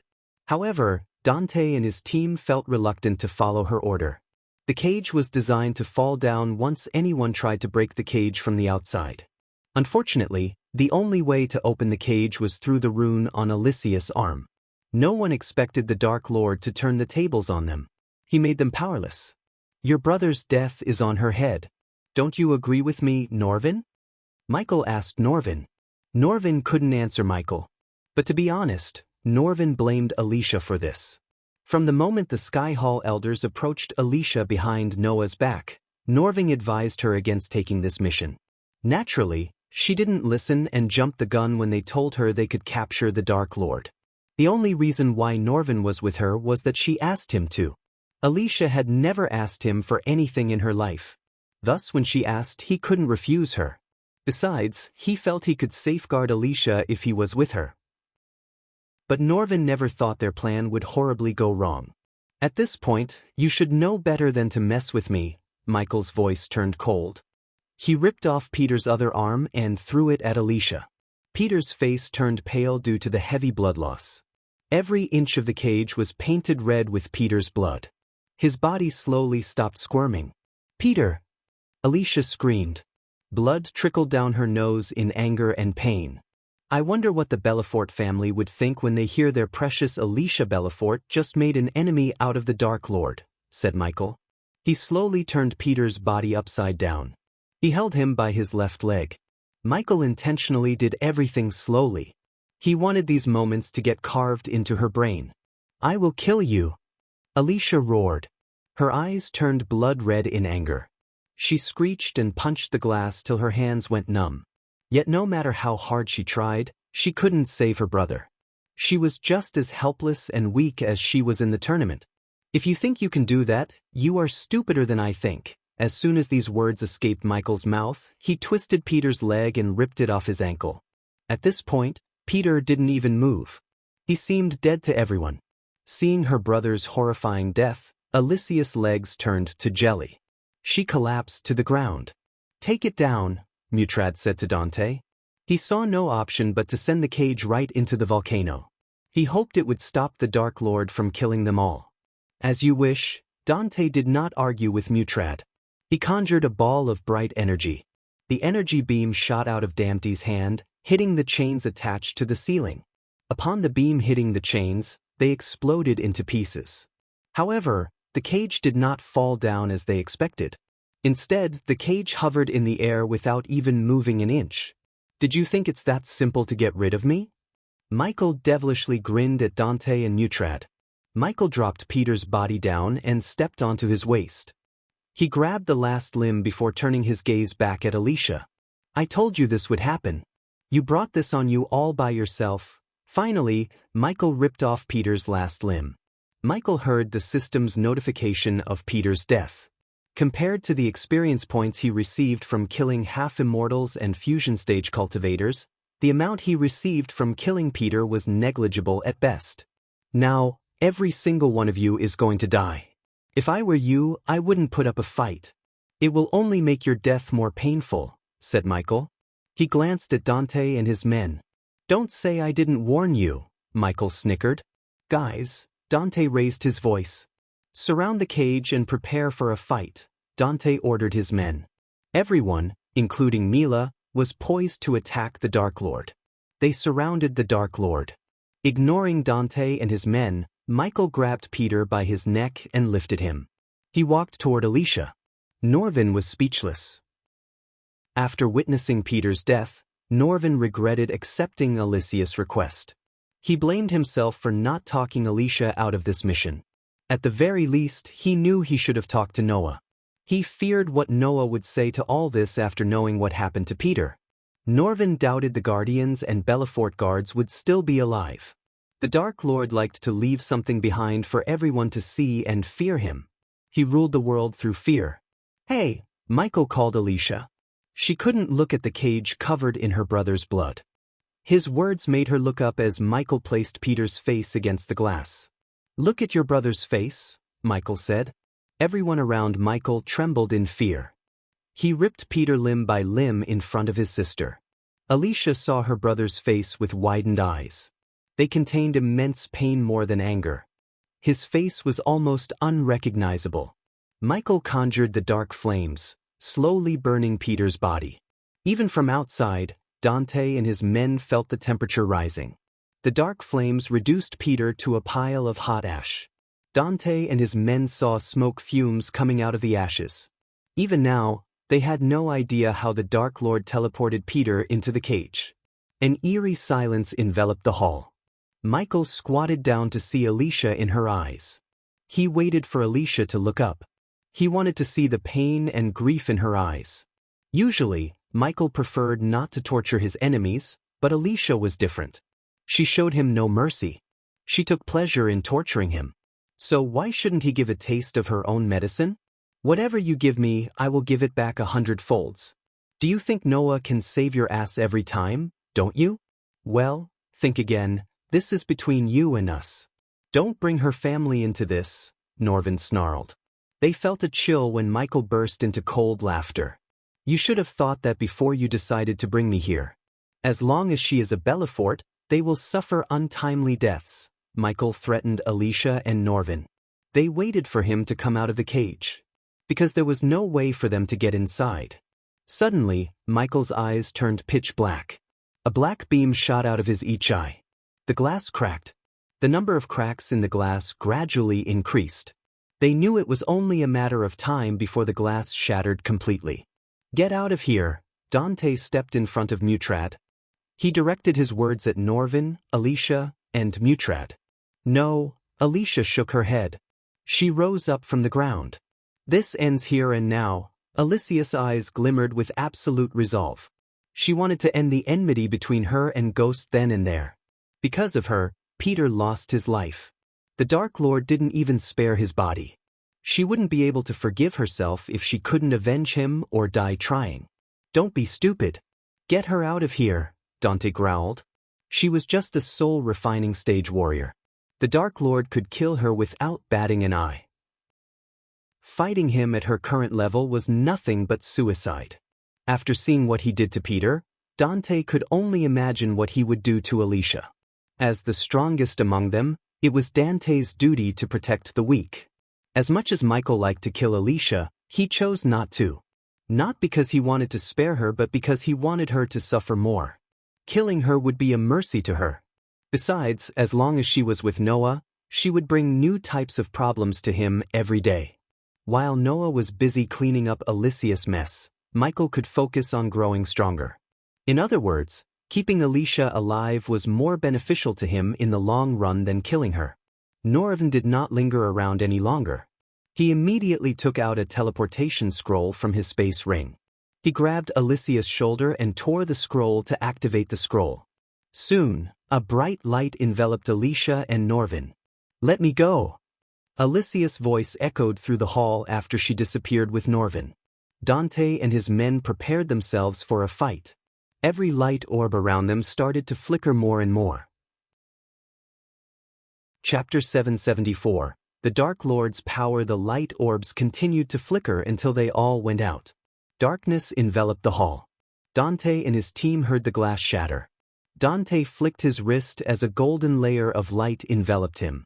Everyone in the team cast a defense spell to protect themselves from the Dark Lord.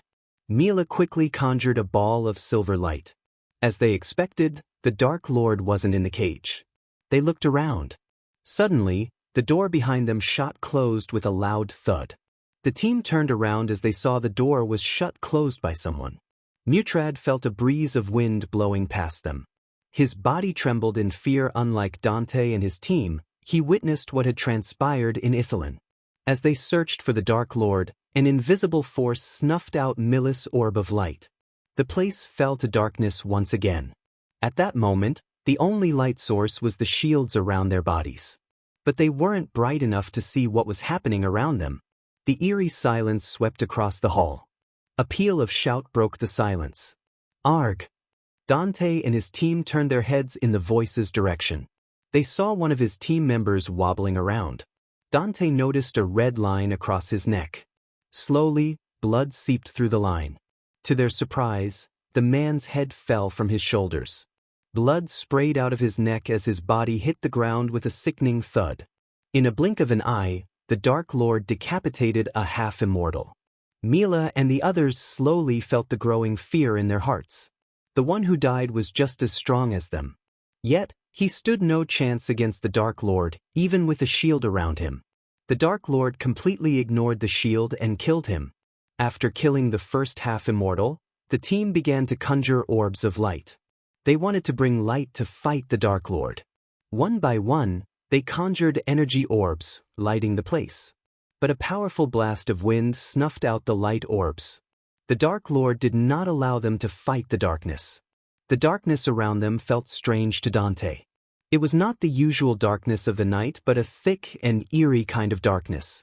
Before they could conjure another orb of light, another one groaned. Dante sent a bright beam of energy in a blink of an eye. He sensed the Dark Lord's movements around him. The energy beam soared through the air, lighting the place. At that moment, they saw a figure grinning at them from the shadows. It was the Dark Lord without a doubt. Beside him, another one of Dante's team members squirmed. He was on fire. Contrary to typical red fire, these flames were pitch black. Dante and everyone felt the temperature in the room rising. Before Dante and his team could put out the fire, almost half of his body turned ashes. There was no point in trying to save him. The half-immortal held his chest. Because he was burning, they failed to notice the hole in his chest. Open fire! Dante ordered his team. He chose to attack the Dark Lord with spells instead of waiting for him to show himself. As soon as the team heard the order, they all cast their own spells. The entire hall lit up like a Christmas tree. Mutrad ducked down and kept his head down. Mila cast a spell that created a dazzling red panda. It ran around the hall, shaking the ground itself. The panda, made of energy, seemed like it was searching for someone. Boom! The panda exploded into bits and pieces. It happened so quickly. One moment the panda was running around, and the next, it shattered into countless specks of light. Mila immediately tried to cast another spell. However, a dark beam shot out from nowhere and hit her in the shoulder. Arg! Mila screamed. The dark beams sent her flying onto the walls behind her. The others did not stop. Dante clenched his fist, casting a spell. When he opened his fist, a shock wave of shadowy energy shot out from him. The shock wave was powerful enough to crush a fusion stage cultivator to a bloody pulp. He hoped the shock wave would knock down the Dark Lord.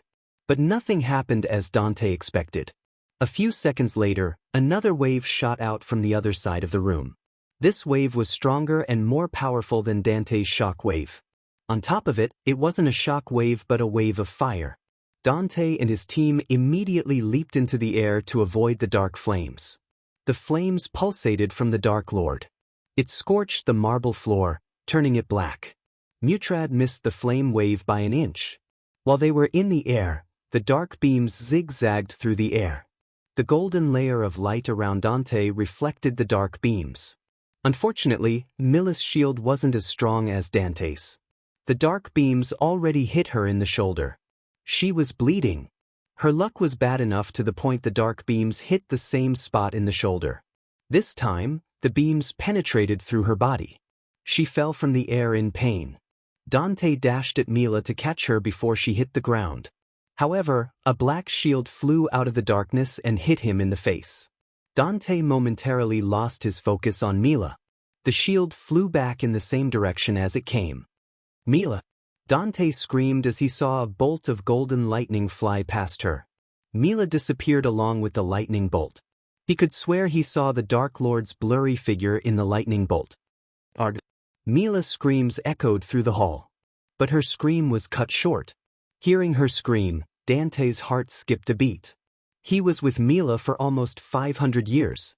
The two of them joined the Arctic Hall together and have served them ever since. He forgot what it would feel like to live without Mila. Just imagining she might be dead made his body tremble. "Where are you?" Dante screamed. He could see in the dark as an immortal, but this strange darkness completely blinded him. Mila has yet to respond to him. Instead, Dante heard the Dark Lord's voice. "Didn't I warn you all?" asked Michael. His voice echoed through the hall. Dante conjured a ball of light. To his surprise, he saw Mila walking toward him. He heaved a sigh of relief in his heart. Unfortunately, his relief was short-lived. He saw the large holes in her chest.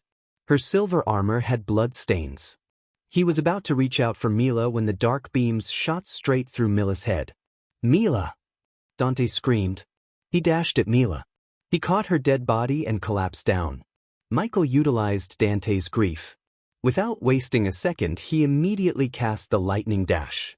Michael raised his hand as thick bolts of lightning shot out of his hand rapidly. He bombarded the half-immortals with lightning bolts. The half-immortals tried to shield themselves from the bolts. Their shields cracked upon taking hit by the lightning bolts. One by one, the shields shattered. As soon as the shield around them disappeared, the lightning bolts penetrated their bodies. The half-immortals looked weak as ants in front of Michael. Michael may be a half-immortal in cultivation, but he was several times stronger than one. He was a god, after all. Dante's team stood no chance against Michael, who was using the death range to boost his power. Dante heard the sounds of blood splashing around him. He looked around to see several heads flying in the air vaguely. After Michael slowly the last half-immortal, the hall went completely dark. At that moment, Mutrad only heard the sobbing of Dante. Mutrad saw what the Dark Lord was capable of up close. He couldn't believe he actually signed up to capture this cold-blooded killer. Up to this moment, Mutrad always thought the Ithalin massacre was made possible by the void effect he created deep down. Now he realized how wrong he was. The Dark Lord slaughtered a highly trained Arctic death squad in a few minutes. He toyed with them. Mutrad sensed his death near him. He searched for Dante. Mustering his courage, Mutrad conjured a tiny orb of light to light his path. His heart skipped a beat when the orb of light appeared in his hand. It almost jumped out of his chest. He saw the Dark Lord squatting beside Dante. Dante felt a chill. The fear toxin Michael released and the effects of the death range petrified Dante. Despite the cultivation difference between the two, Dante couldn't even lift a finger against Michael. Michael put his hand on Dante's shoulder. The very next moment, the Dark Lord sent the crimson-red sword in his hand straight through Dante's heart. He stabbed Dante again and again without giving Dante any time to retaliate. In addition, he shot dark beams from his eyes at Dante. The dark beams slowly melted through Dante's head. Michael lifted Dante by his neck after Dante completely lost the will and strength to fight. Mutrad saw the Dark Lord slowly walking toward the cage. As he moved closer to the cage, a bright light enveloped the cage out of nowhere. In a blink of an eye, the cage disappeared from Mutrad's sight. After the cage disappeared, the floor had a huge hole. One could see bubbling lava inside the volcano from the edge. Michael held Dante over the hole by his neck. Michael felt the scorching heat in the air. Just by standing above the volcano, his whole body sweated. Dante already lost consciousness after being stabbed and penetrated by the dark beams in his head. Although Michael killed his team and was about to kill Dante, he felt pity for them. They all died because of someone's agenda. To Michael, they were just experience packs. Michael stabbed Dante with his sword one last time before releasing his grip around his neck. Dante fell through the hole and flew straight toward the volcano. After wiping out Dante's team, Michael turned around. He saw Mutrad crawling back in fear. Mutrad shivered as the Dark Lord slowly walked toward him. Mutrad saw no way of escaping from the Dark Lord. "And what should I do with you?" Michael asked in a devilish tone. Chapter 775. Become my spy. Michael snapped his finger as the lights turned back on. Michael gestured at Mutrad to get back to his feet. The air inside the hall reeked of blood. Everywhere Mutrad turned, he saw blood and bodies. An oblivious man wouldn't believe that they were once half-immortals. Despite their cultivation level, they stood no chance against Michael. Mutrad shivered, looking Michael in the eyes. "Is this what you want for your people?" Michael asked Mutrad. "Because you've been shadowing me for a while. I can come and greet your people, and this cat and mouse run." Mutrad's heart skipped a beat hearing his words. "Give me one reason why I should visit your homeland." Michael gently placed his hand on Mutrad's shoulder. "I know you might think you have people stronger than immortals guarding your homeland. But you also knew stronger guards never stopped me from doing what I wanted." Mutrad shivered. Dante was an immortal, yet he didn't even put up a fight against the Dark Lord, who was at the half-immortal stage. If stronger cultivators could kill him, he would have been dead by now. The Dark Lord always had a way of killing enemies who were stronger than him in cultivation. After witnessing what happened in Ithilien, Mutrad couldn't even imagine the Dark Lord stepping into his homeland. "Please don't," Mutrad stuttered. "But don't you want to arrest me?" asked Michael with an amused smile. "I think I want to visit your elders. I haven't tested my spells and power underwater. This might be a great opportunity to do so," said Michael. "What do you want from me?" "I'd do anything to stop you." Mutrad managed to utter these words. "Is that so?" Michael rubbed his chin. "Answer me this, Mutrad. Are you more loyal to your people or the Guardians?" Mutrad did not understand the meaning of his question. Hence, he took some time to ponder. However, Michael was not a patient man. He squeezed Mutrad's shoulder, snapping him out of his daze. "To my people," Mutrad answered, getting his teeth. He felt like his shoulder bone was about to be crushed.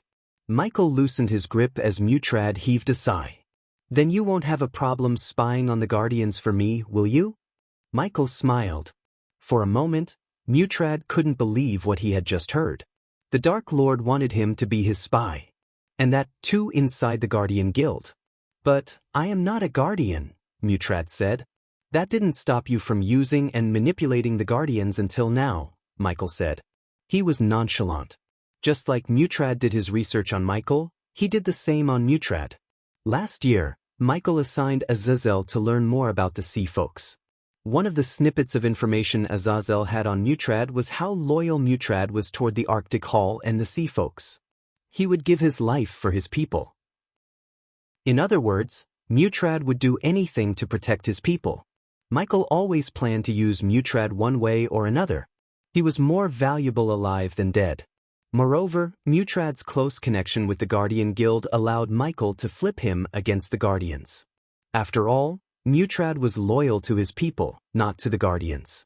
"Do I have any choice?" asked Mutrad. "Of course you have. You can either do what I ask you or watch the Black Day repeat all over again." Mutrad felt helpless. However, this was way better than having to witness his homeland burn as he watched Ithilien. If anything Mutrad learned over the past years, it was not to mess with the Dark Lord under any circumstances. After seeing the Dark Lord slaughter Dante and his team up close, Mutrad let go of his foolish pursuit to apprehend the Dark Lord. "It seems like I am going to be a rat," Mutrad sighed. "Better to be rat than dead," Michael snickered. After striking a deal with Mutrad, Michael looted the corpses for their space rings. Since they were all half-immortals, he knew they might have some juicy items in their space rings. Michael scanned the castle with his environmental scanning. To his surprise, the castle seemed rather empty. He only sensed a bunch of soul refiners and a couple of fusion stage cultivations. Apparently, the Sky Hall and Sea Folks put the strongest warriors to guard Michael. When Michael exited the castle, he had enough experience points to reach Immortal Stage Level 4. Michael now only needed to ensure the floating mountain was secure before triggering the Heavenly Tribulation again. Gaia was the only one who went through her heavenly tribulation in the dark ocean. Although she passed it successfully, the process was extremely dangerous. Michael wanted to change that. In fact, Michael must ensure all of his subordinates have a safer place to go through their heavenly tribulations safely. Instead of returning to the dark ocean, Michael chose to roam around the fire realm. According to Sadie, there might be a primordial flame within the fire realm. But to Michael's knowledge, there couldn't be another primordial flame in the fire realm. Because the hell flames were trapped within the golden plate, he took it from the Genric family. So Michael wondered how there could be another primordial flame. Since he was already at the fire realm, Michael wanted to look around a bit. With the system back online, he would find out if something was in the realm. 2 days later, Alicia returned to the ice fair with Norvin. The news of Peter's demise had already spread through the kingdom like wildfire.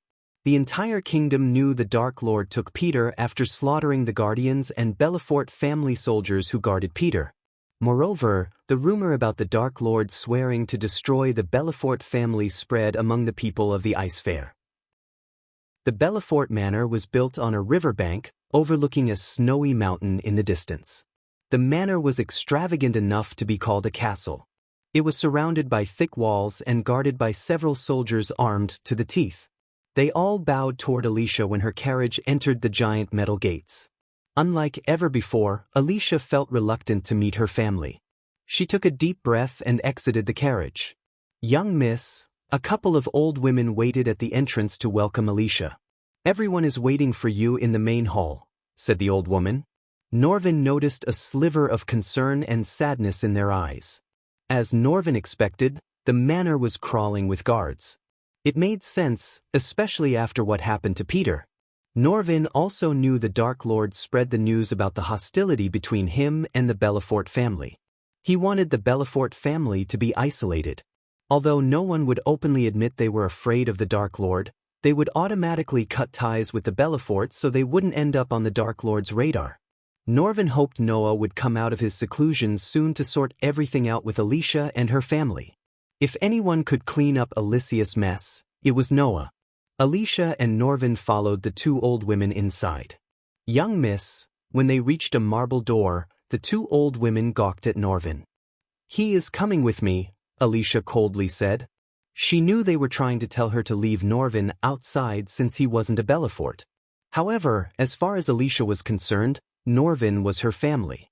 Hence, she outright refused to leave Norvin behind. When Alicia opened the marble door, she was welcomed by a spacious grand hall. Slender braziers enclosing each of the 16 onyx columns lit up the lower levels of the throne hall, covering the hall in dancing shadows and a warm radiance. The marble stone of the layered ceiling danced in the flickering light while memorials looked down upon the stone floor of this luxurious hall. A gray-haired man wearing icy blue robes sat on a throne atop an elevated platform. The regal marble throne sat beneath a statue of an eagle and was adjoined by 5 rather plain-looking seats for the family members. The elders and important family members sat on several extravagant and comfortable iron benches, all of which faced the throne in a half-circle. Those of higher standing were seated on the embellished mezzanines facing the throne. The moment Alicia entered the hall, the noises fell flat. Silence occupied the hall completely. The man on the throne was none other than Alicia's father, Francis Belafort. He was a fit man with a stubble white beard. At that moment, his blue eyes had hidden anger and concern for his family's safety. Even though he lost his son, he had no time to grieve when his family was in mortal danger. Francis may have soon-to-be son-in-law who was the supreme guardian, but he and the elders doubted Noah could protect them from the Dark Lord forever. Taking a life was so much easier than protecting one. Alicia's eyes watered, seeing the cold look on her father's face. Looking at their eyes, Norvin could tell all of them were scared shitless by the Dark Lord. Their fear was the Dark Lord's strength. He ruled the world through fear. At that moment, the Belafort family was under his thumb. There was a time the Belafort family could have crushed Ghost without much effort. But time had changed everything. Now, even the most powerful families would tremble at the mere mention of the Dark Lord's name. Alicia Flora Belafort. Francis addressed Alicia by her full name. His voice was cold. "Norvin, please take a seat among the elders." "This hearing is only for Alicia," said Francis. "If you don't mind, I'd like to stand beside my friend, Lord Francis. As her friend and sworn brother, it's my duty, and I hope you won't ask me to fail my duty." "Fair enough," Francis nodded. "Before we start this hearing, I'd like to know everything you know about Peter. Is he dead?" Everything Francis saw in Peter's home suggested the obvious. Yet, Francis wanted to hear it from Alicia. Alicia slowly nodded as tears rolled out her eyes. Francis clenched his fist. It took him several moments to find his next words.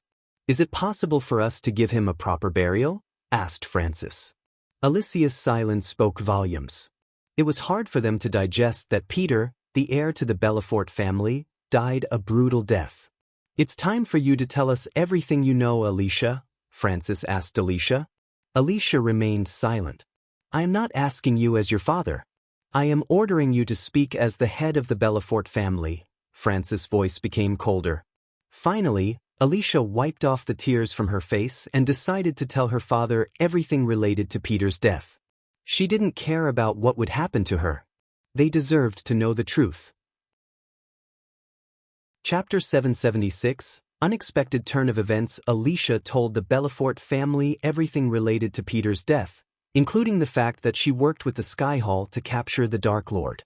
She didn't leave the part where she actually tortured the Dark Lord himself. The elders shivered in fear. Some outright dropped to their knees, praying to the gods to save the family. Many elders were furious at Alicia for endangering the family.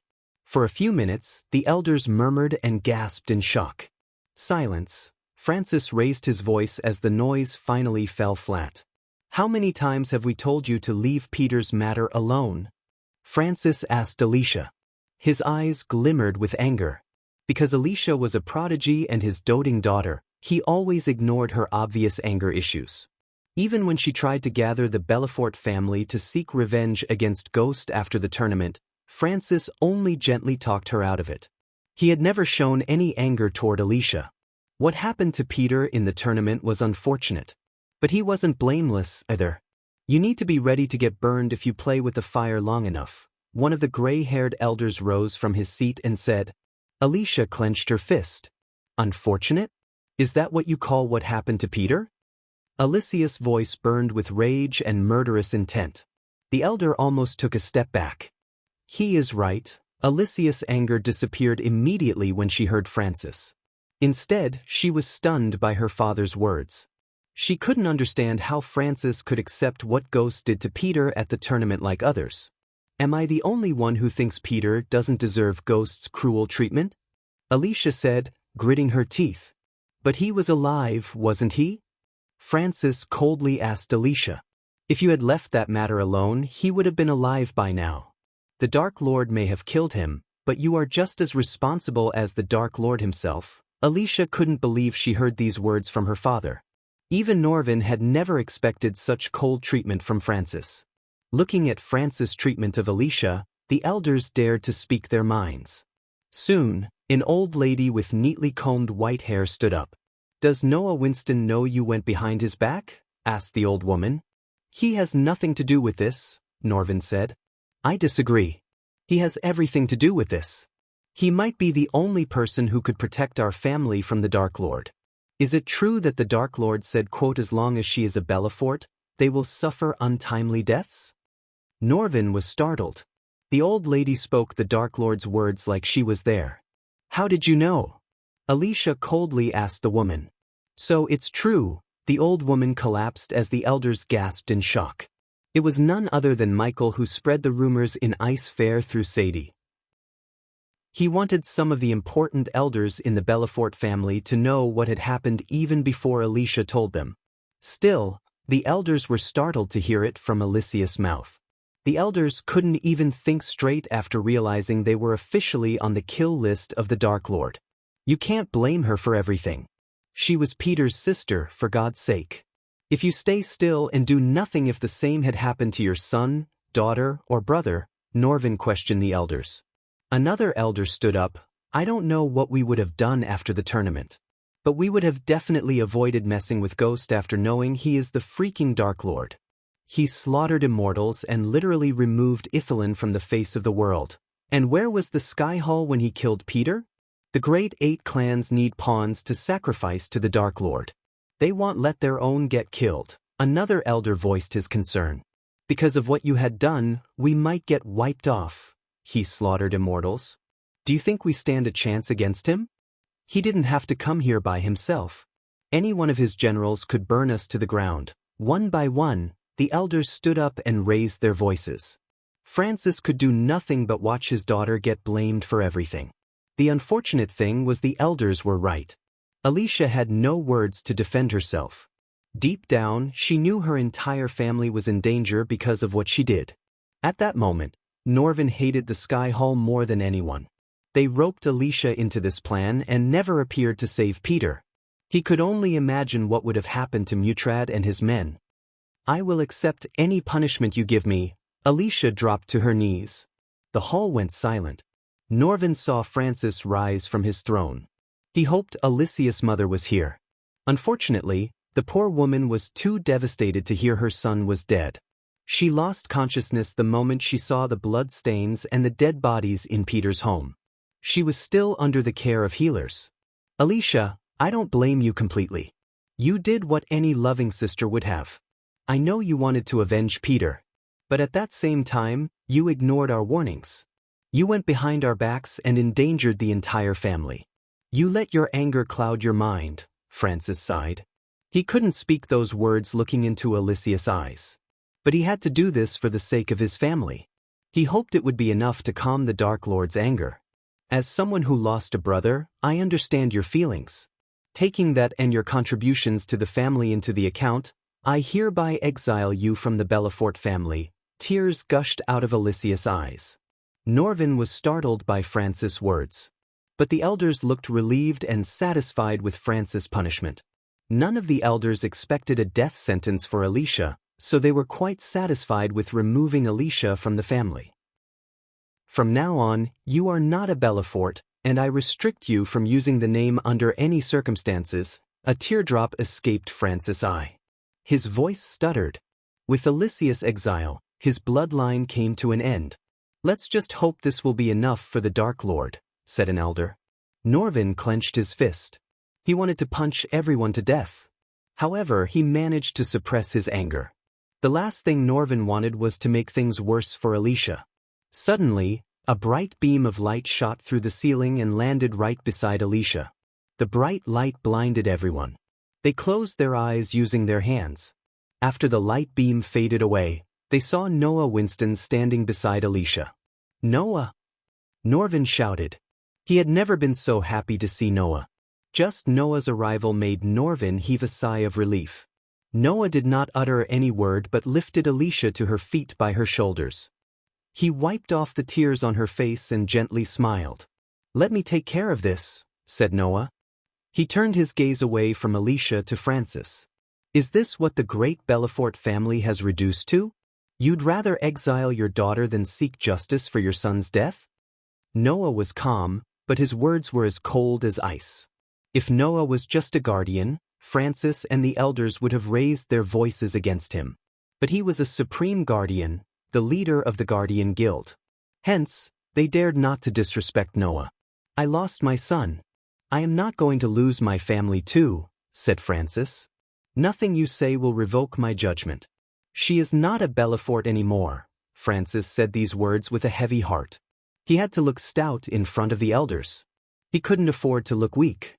But only he knew how painful it was to make this decision. He felt like something was squeezing his heart. "She won't be a Belafort anymore." Noah turned as he lifted Alicia's hand. "Because she is a Winston." Under their gazes, Noah put a ring on her finger. It wasn't an engagement ring but the Winston family heirloom. The white ring symbolized the marriage union between them. No one expected Noah to marry Alicia then and there. Even Michael did not expect Noah's bold move.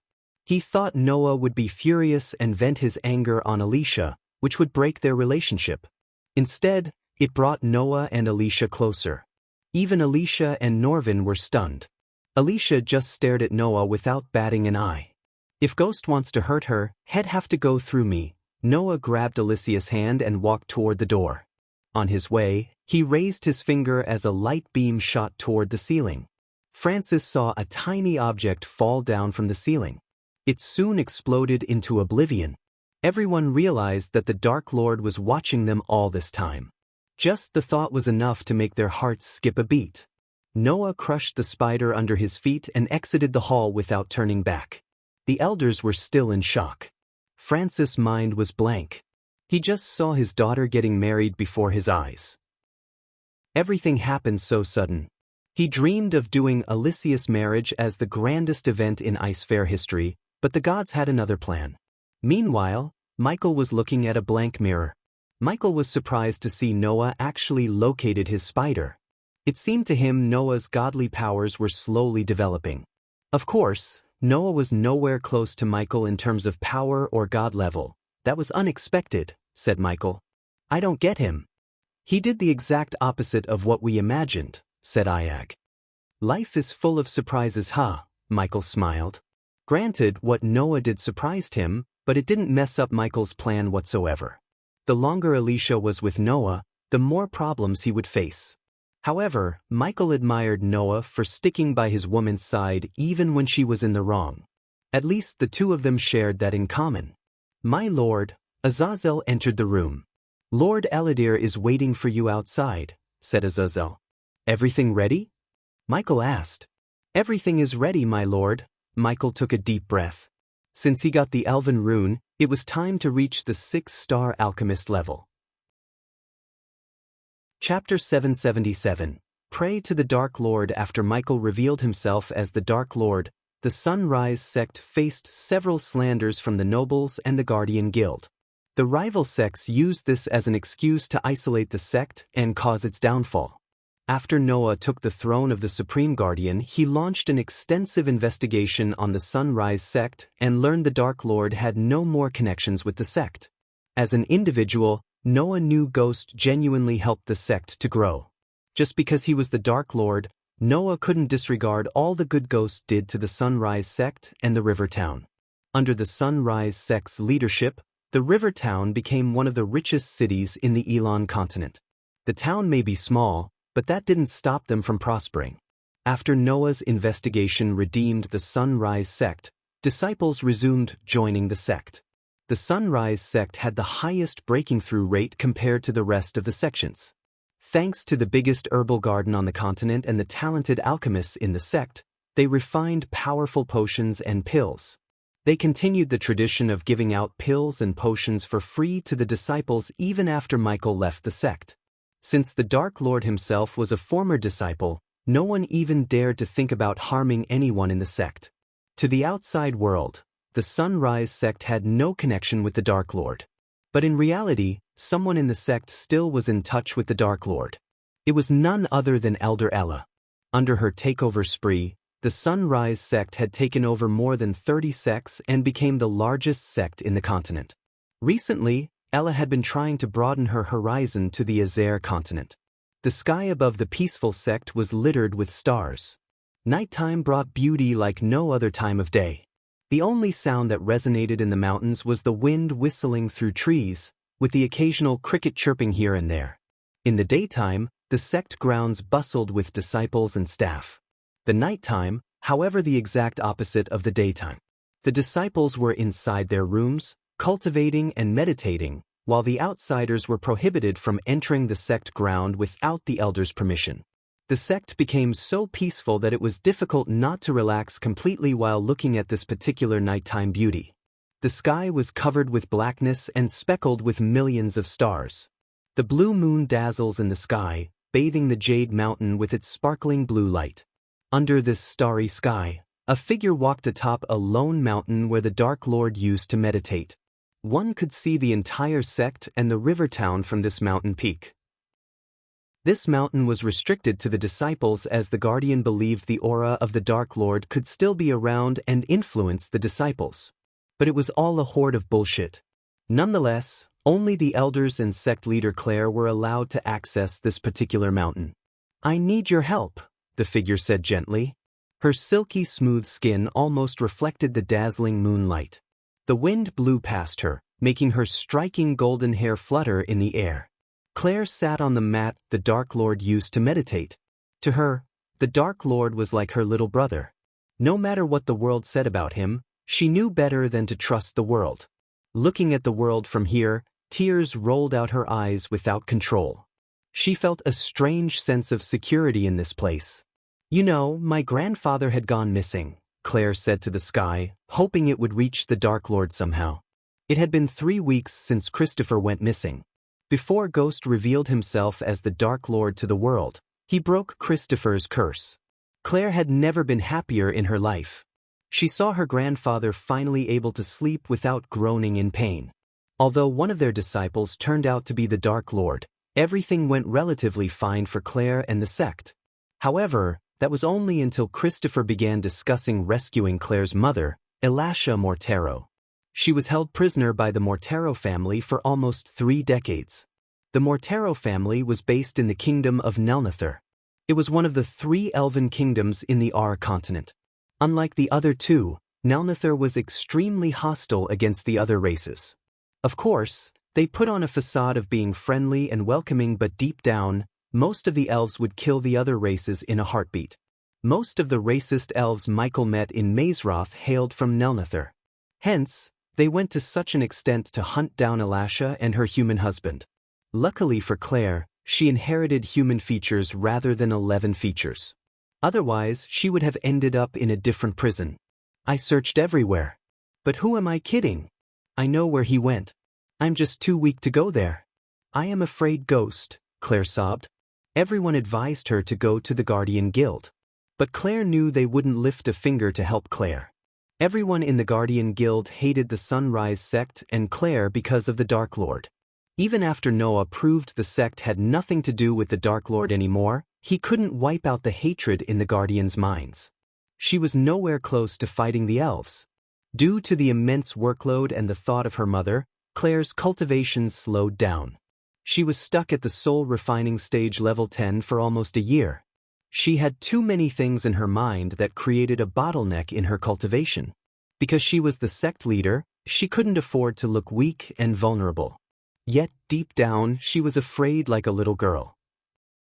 She had already lost her grandfather once. She didn't think she could lose him again.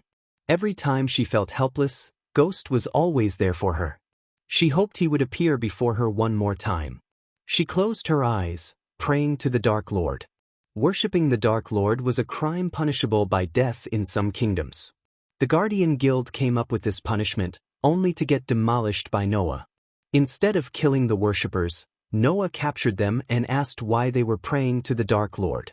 Of course, Andreas outright disagreed with Noah and advised him to kill the worshippers before they could join the Dark Lord's army. Unfortunately, both Noah and Andreas were right.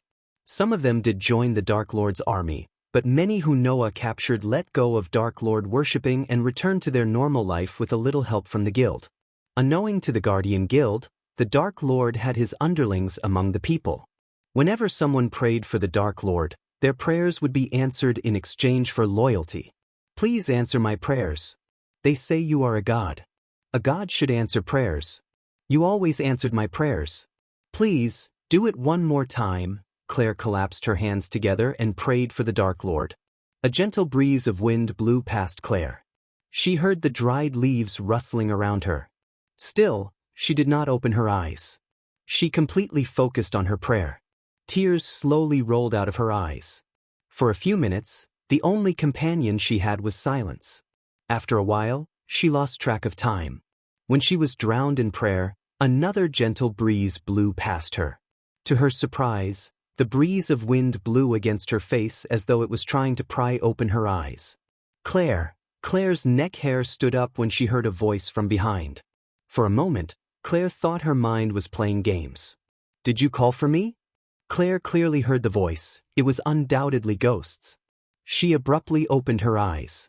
When she turned around, she saw Ghost standing before her. It felt like a dream to her. She sobbed and smiled at the same time. Without a second thought, she ran toward Ghost and hugged him tightly. She didn't give a damn about what everyone said about him or what anyone would think if they saw them together. No words escaped her mouth. Her mind was completely blank. The wall she erupted around her to show the world how strong she was crumbled down before Michael. In front of him, she was just a weak girl in need of help. What did I tell you before I left? I'd always answer your calls, said Michael. He gently brushed her back while she was sobbing. Yes, Claire said. It took Claire a few minutes to finally let him go. He wiped off the tears from her face and gently smiled.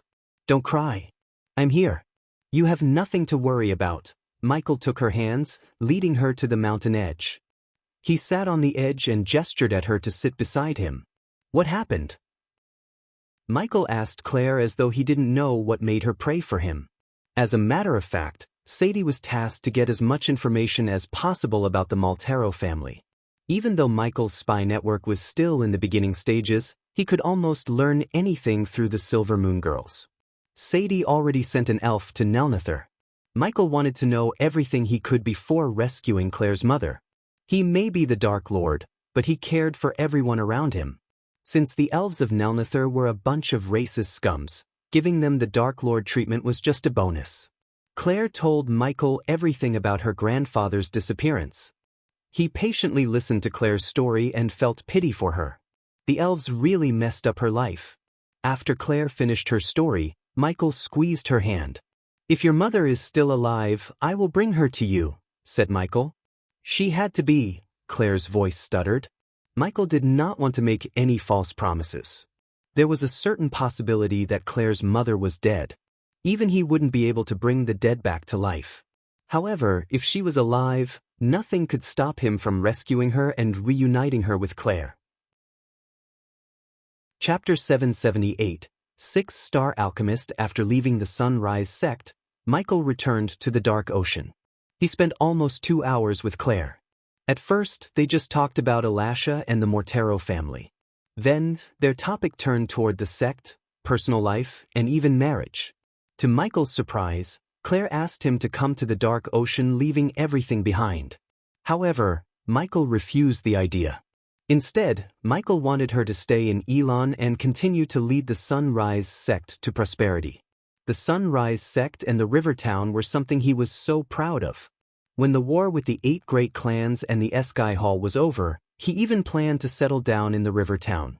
Hence, he wanted Claire to keep ruling till it's over. He appeared right on top of the waterfall where he met Eladir.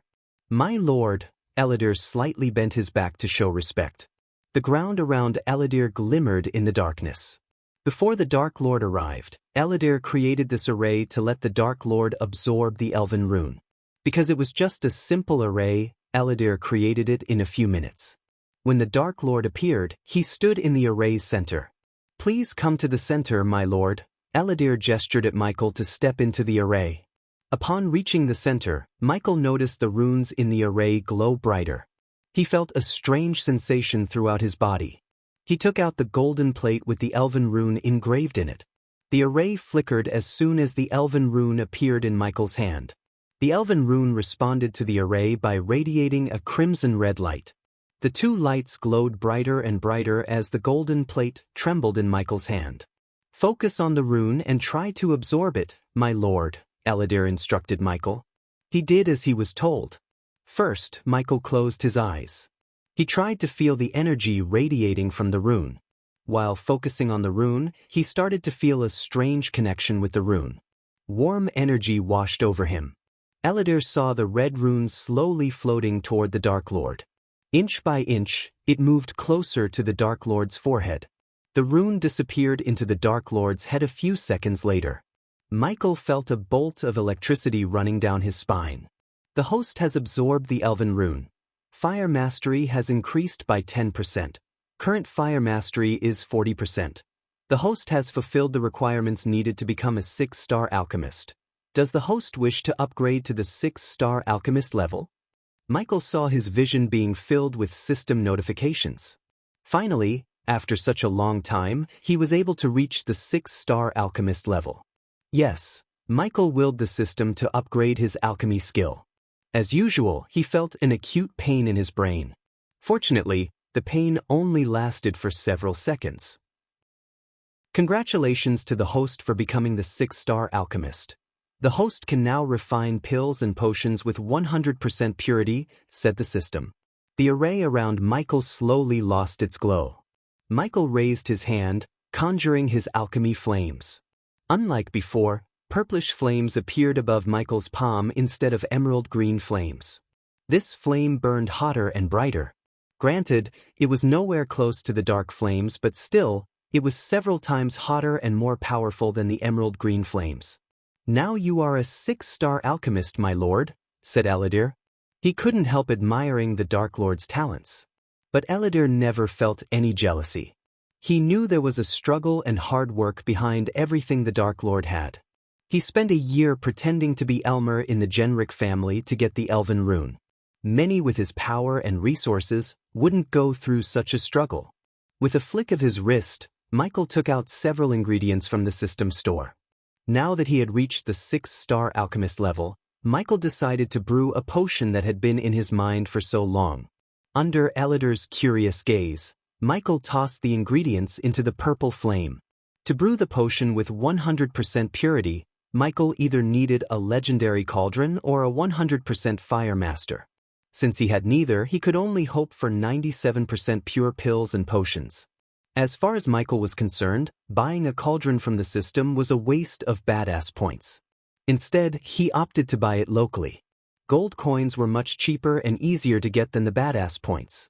One by one, ingredients melted into globs of colorful essence. These beads of essence slowly merged, forming a murky brown glob. Soon, the purple flames faded away as the brown liquid flew into a glass vial. "What is it, my lord?" asked Eladir. The potion sparked in Michael's hands. Even standing a few meters away from the potions, Eladir was able to feel the energy radiation from the potion. His curiosity made him ask the Dark Lord without wasting a second. "You will see soon," said Michael without breaking the surprise. An hour later, Michael finally returned to his room. Nightmare and Vidora were nowhere to be found in his room. The two of them went flying around the mountain to pass the time. Cain did not like wasting his time flying around, but Sarba and Iag outvoted him. Since they weren't in the room, Michael hoped to have some alone time with Gaia. "Where is my gorgeous fiancée?" Michael entered the room with a grin on his face. But his smile froze when he saw Gaia sitting on their bed with hundreds of scrolls around her. Her hair was messy, and she was still in her black pajamas. She didn't even notice Michael entering the room. She just scratched the back of her head with the quill. "Okay, what is happening here?" asked Michael. He removed his armor and put it on the armor stand. He willed the system to equip the sweatpants and a black tank top. He slowly moved aside the scrolls and sat behind her. With full of love, he hugged her from behind and placed his head on her shoulder.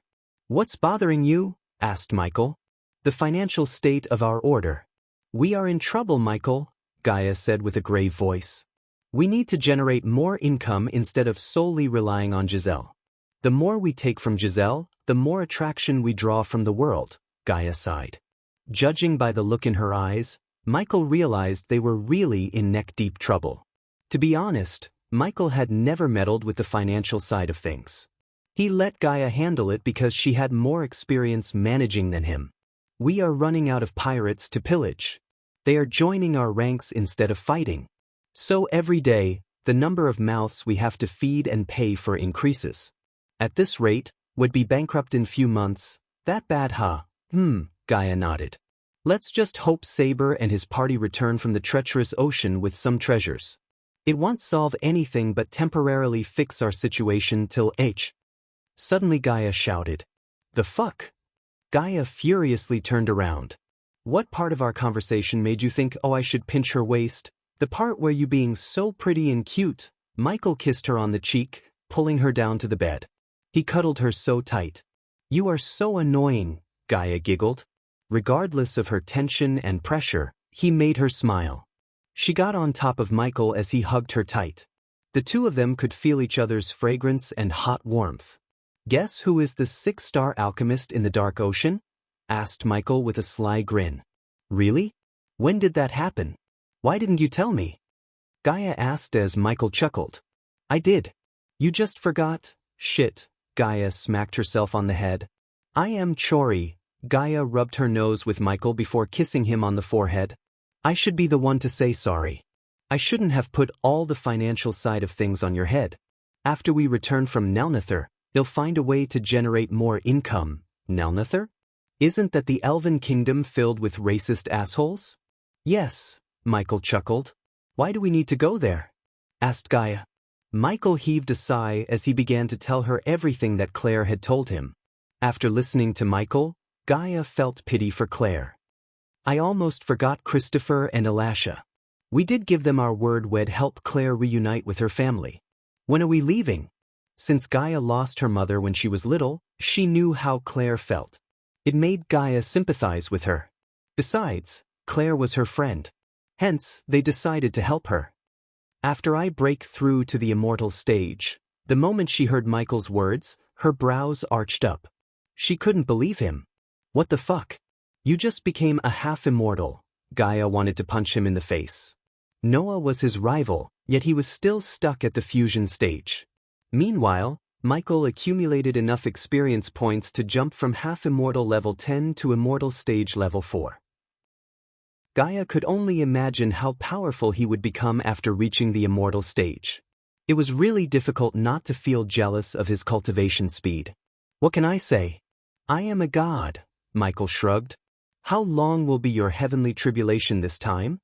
Gaia asked. 10 days, said Michael.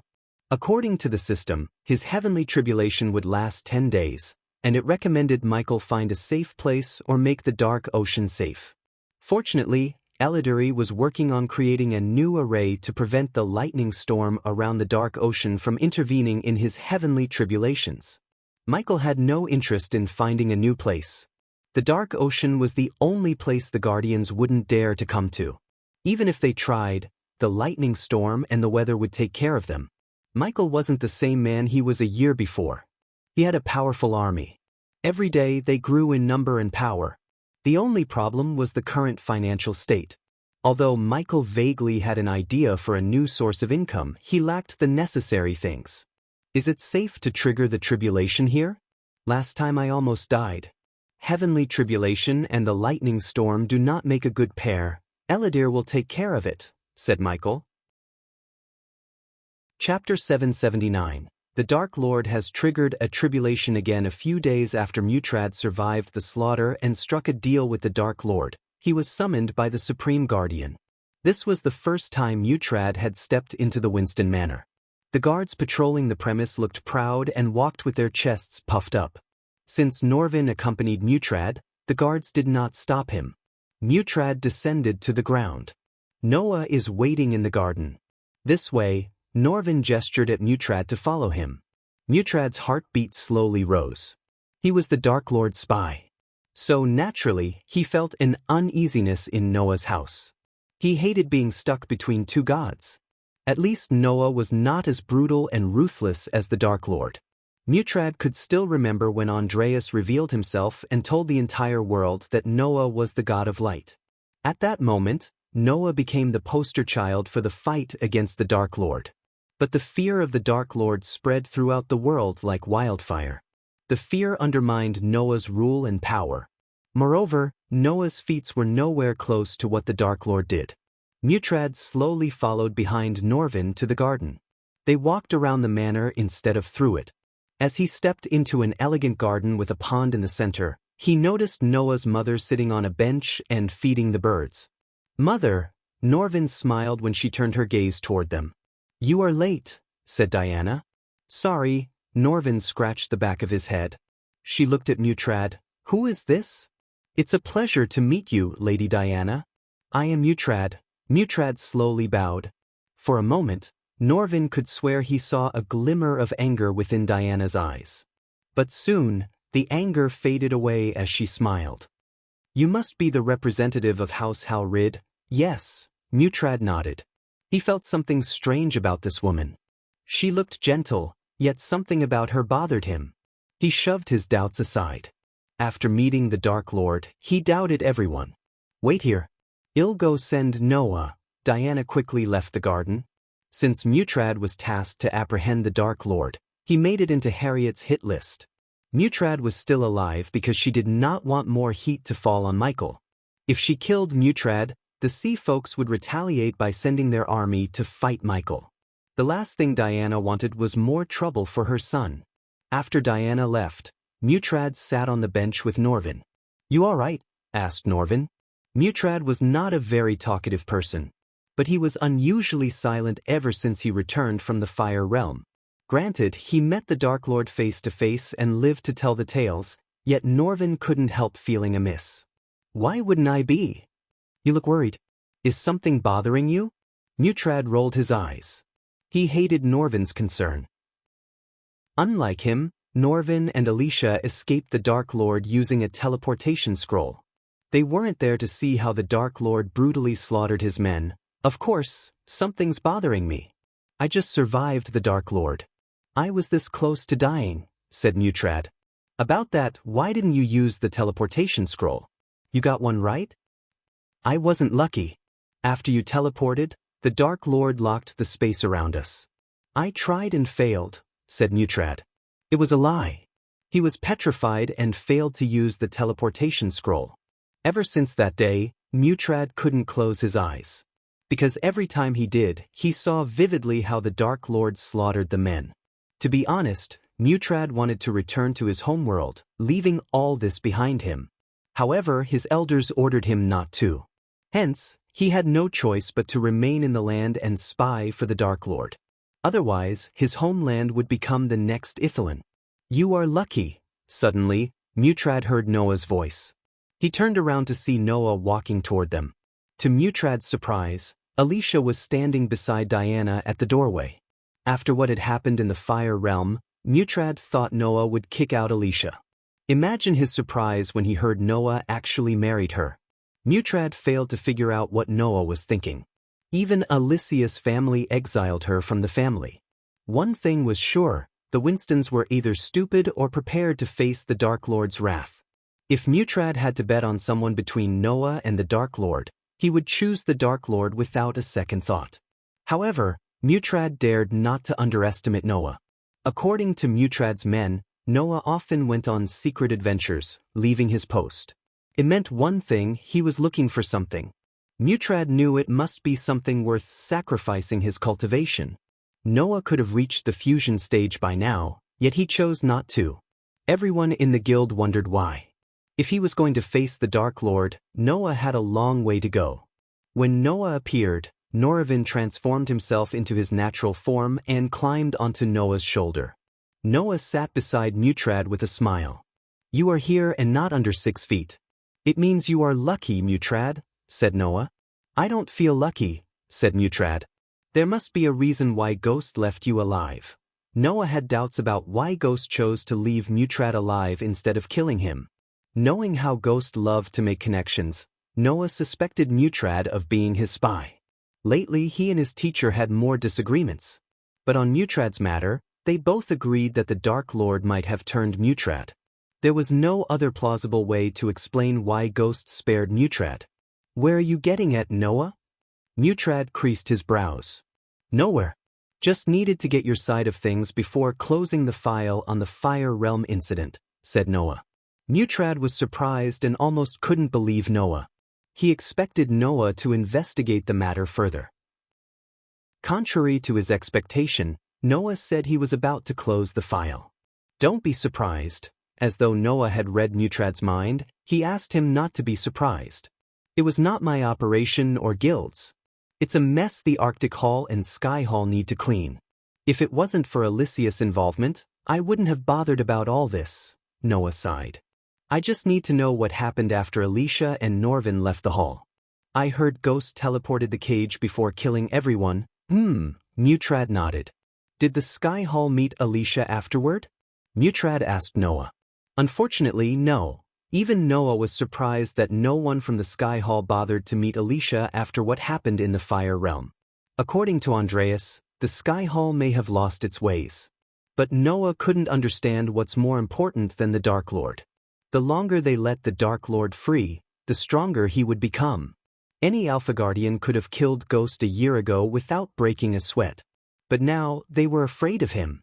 Almost everyone in the guild feared the Dark Lord. Noah wasn't surprised by their fear.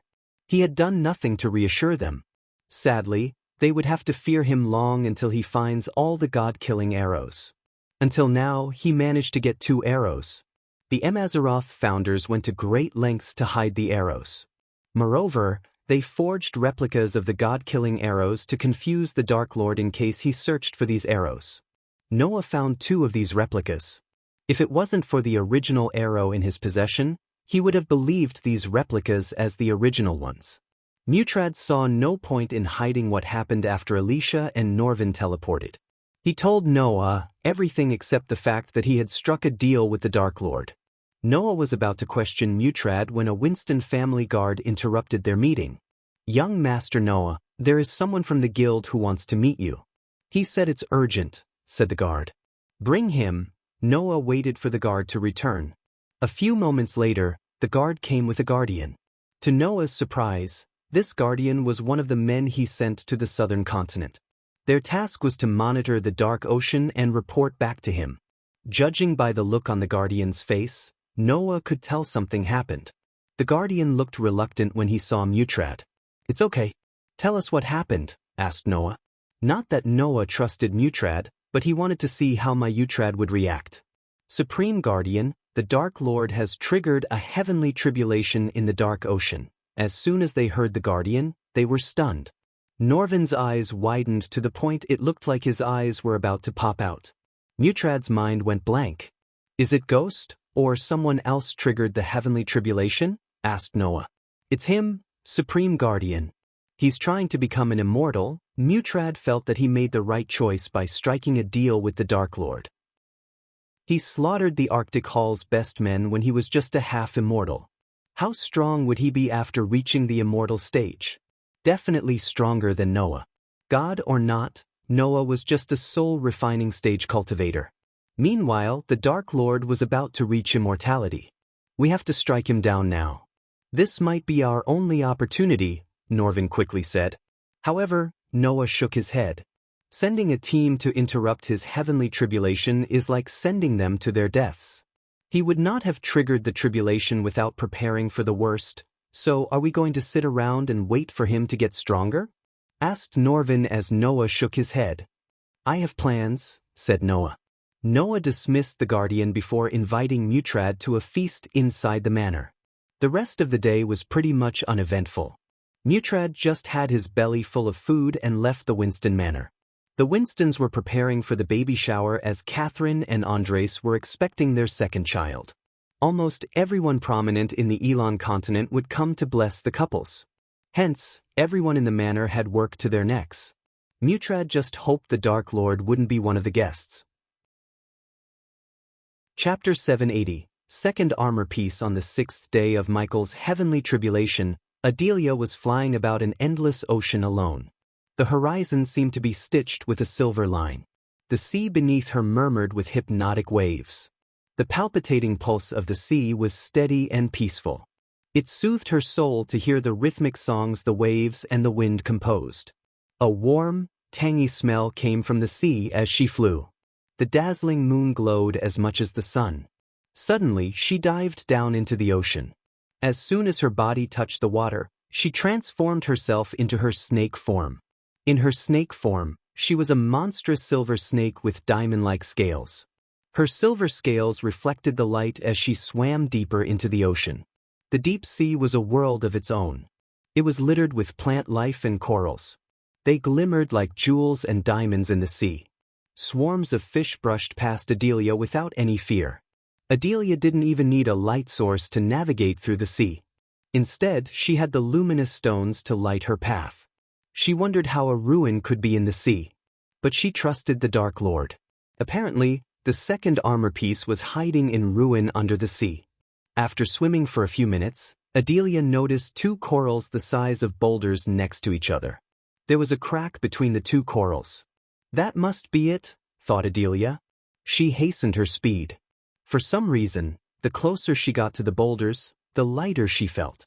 She was surprised to see several runes glowing in the boulders. The runes created a beam of light that scanned Adelia from top to bottom. To her surprise, the silver light turned green as the 2 boulders slowly moved aside. As a result, the crack between them grew wider, revealing a path into the ground. Adelia cautiously swam into the crack. Inside the crack, everything was dark. She had to rely on the distant light. For a few minutes, she was completely blind. Even her Naga eyes didn't help her see in the dark. The darkness around her was exactly like the darkness around the Dark Lord, except this was several times stronger than she felt. Of course, it was stronger because this place was built by the past Dark Lord who was on another level compared to the current Michael. Finally, she saw the light at the end of the tunnel. She hastened her speed. When she reached the light, something pulled her into it. Suddenly, she was standing in a dungeon rather than in the deep sea. She looked around the place. Everywhere she turned, she could see nothing but dark walls. She took a step forward as a torch beside her lit up.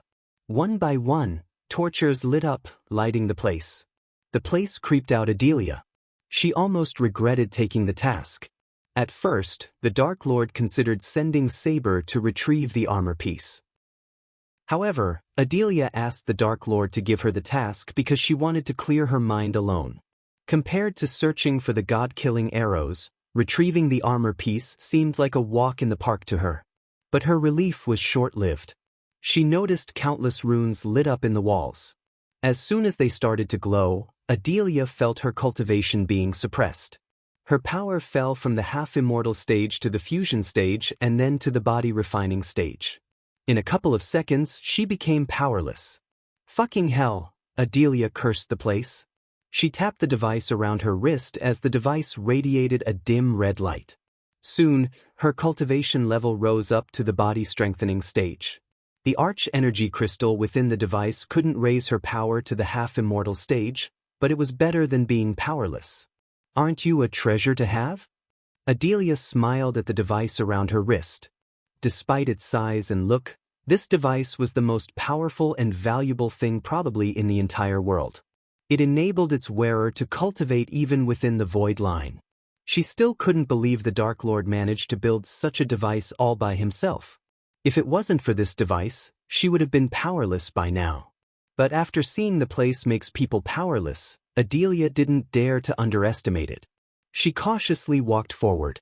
On her way, she tried to contact Gaia through the earpiece, only to fail. Looks like I am alone, Adelia sighed. Yet again, this was what she wanted. Some alone time from everyone, including her daughter. As much as she loved Gaia, she hated being nagged. Not a single day passed without Gaia asking about her father. Adelia even asked the Dark Lord not to ponder about Gaia's real father. That was something Adalid did not wish to discuss with anyone. Adelia made herself forward with the silence being her companion. She thought about everything that happened in her life. But her train of thought was suddenly interrupted by a rustling noise. She halted her steps, focusing on the darkness before her. She could mildly hear some footsteps. Slowly, she placed her hand on the katana dangling on her waist. She flicked the sheath as the katana popped out with a clicking sound. The air suddenly started to reek of blood and pungent rotting skin. Unfortunately, she was familiar with this smell. The last time she smelled something putrid was when she visited Dalar's workshop on the undead island with Gaia. Coupled with the slow footsteps and the smell, she had a good guess about what was approaching her. Soon, a grayish-skinned figure with dead eyes staggered toward Adelia. She could smell the toxic pong from their body odors. Their crazy, diseased eyes would terrify an oblivious man. To Adelia, they were nothing but annoyances. She took a step forward, keeping her hand on the katana's hilt. The undead tilted its head as it reached out toward Adelia. When it was just an arm's reach away, Adelia unsheathed her katana as the zombie's head flew away from its body. The decapitation happened so quickly, like a flash of lightning. Her katana even formed a white line in the air. Even the Dark Lord was impressed by her sword skills, especially how she handled the katana. He used to call him the Lady Samurai. But Adelia had no idea why he called her that. The zombie staggered around without a head before falling down. Black goo oozed out of its neck as the pungent smell increased in the air. Adelia walked away from the corpse, but not before taking a flesh sample from the corpse. It was not for Dalar but for the Dark Lord. As she moved forward, she faced a couple more undead. Regardless of the undead, she avoided using spells. She was under the sea, and the structure seemed ancient. She didn't want to risk destroying the place with her spells. Besides, she did not need spells to kill the undead. The further she went, the more undead she faced. But no matter how many undead were on her path, they all met the same fate. Each katana swing decapitated a zombie. Her moves were deadly and precise. After a while, the undead stopped appearing. Silence fell over the dungeon once again. Where were they coming from? Adelia asked herself. The runes flowing in the walls seemed awfully similar to Elidar's creations.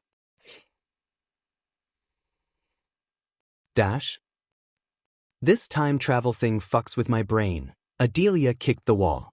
She wondered how this place would remain still if the previous Dark Lord reset the entire universe. The only explanation she had was the previous Dark Lord was powerful enough to leave some places untouched by the time-traveling array. Otherwise, the first energy and the armor pieces couldn't exist in the current timeline. She continued to walk in utter silence for another 30 minutes. Luckily, she came across no undead. Still, she didn't feel relieved. On the contrary, the silence and the lack of undead creeped her out. If the past Dark Lord had built this place, she knew he must have placed traps and obstacles to stop outsiders from getting to the armor piece. Her instincts were proven right when she heard a loud thud from several meters ahead of her. The ground started to shake as though something gigantic was approaching her. She halted her steps and waited for it to reveal itself. A few seconds later, she vaguely saw a giant bat-like creature walking on two legs toward her. "Girth!" The creature roared at Adelia. It looked at her with eyes burning with rage. Suddenly, it pounded its chest like a gorilla. "So the past Dalar managed to create some fucked-up creatures, huh?" Adelia snickered. Judging by how ugly the creature was, she knew it must be one of Dalar's creations. No one in the Dark Lord's army could create such an ugly abomination except for Dalar. The creature slowly moved forward. Each of its claws looked as sharp as the katana in her hand. Despite its ugliness, the creature seemed to possess some intelligence. Otherwise, it would have dashed forward instead of slowly taking steps. Since the path wasn't wide enough to move around, they had to face each other head-on. The creature growled as Adelia took a step forward. Adelia's grip around the hilt tightened. She looked ambler in front of the 8-feet monster before her. It waited for Adelia to make the first move. She didn't disappoint the creature as she dashed forward. At that moment, she had no idea this creature was one of the many obstacles created by the Dark Lord. To get the armor pieces, she had to overcome each and every obstacle. Chapter 781. The Trials for the Second Armor Piece. The creature deflected Adelia's katana with its claw. Sparks flew from the collision. Adelia almost lost the katana due to the massive force. She quickly slid under the creature. The creature stomped the ground as Adelia leaped away from it. "Girth!" The creature roared. It opened its thin wings. Adelia anticipated the creature's next attack. As it flapped its wings, Adelia raised her hand, creating a jade shield to block the wind blast. The creature did not back off with one flap. Instead, it flapped its wings again and again. The dungeon began to tremble. Bits and pieces of the ceiling crumbled down. "Oh no!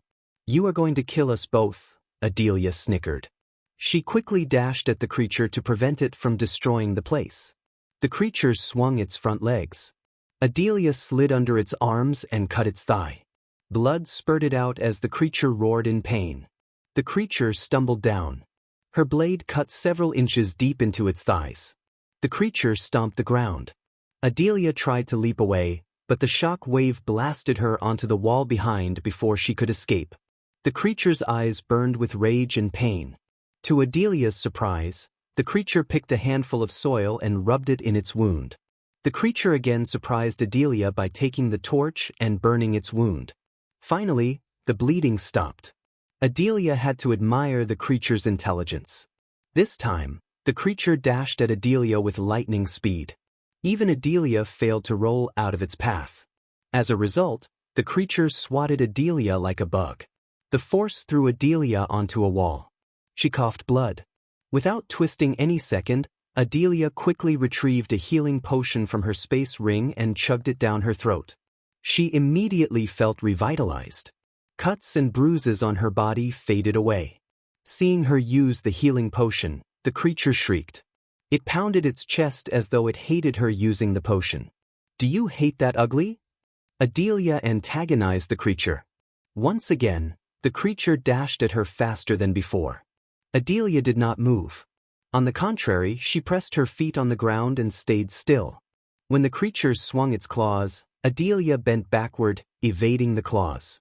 After missing the target, the creature lost its balance for a second. Adelia immediately utilized this by leaping onto the creature's back. She used arch energy to speed up her moves. Before the creature could retaliate, Adelia landed straight on its back. She plunged the katana into the creature's neck. She was about to slice its neck, cutting the cord, when the creature jumped upwards. Since Adelia was on its back, she hit the ceiling pretty hard. The force almost turned her inside into outside. She fell off its back as her katana was still stuck into its back.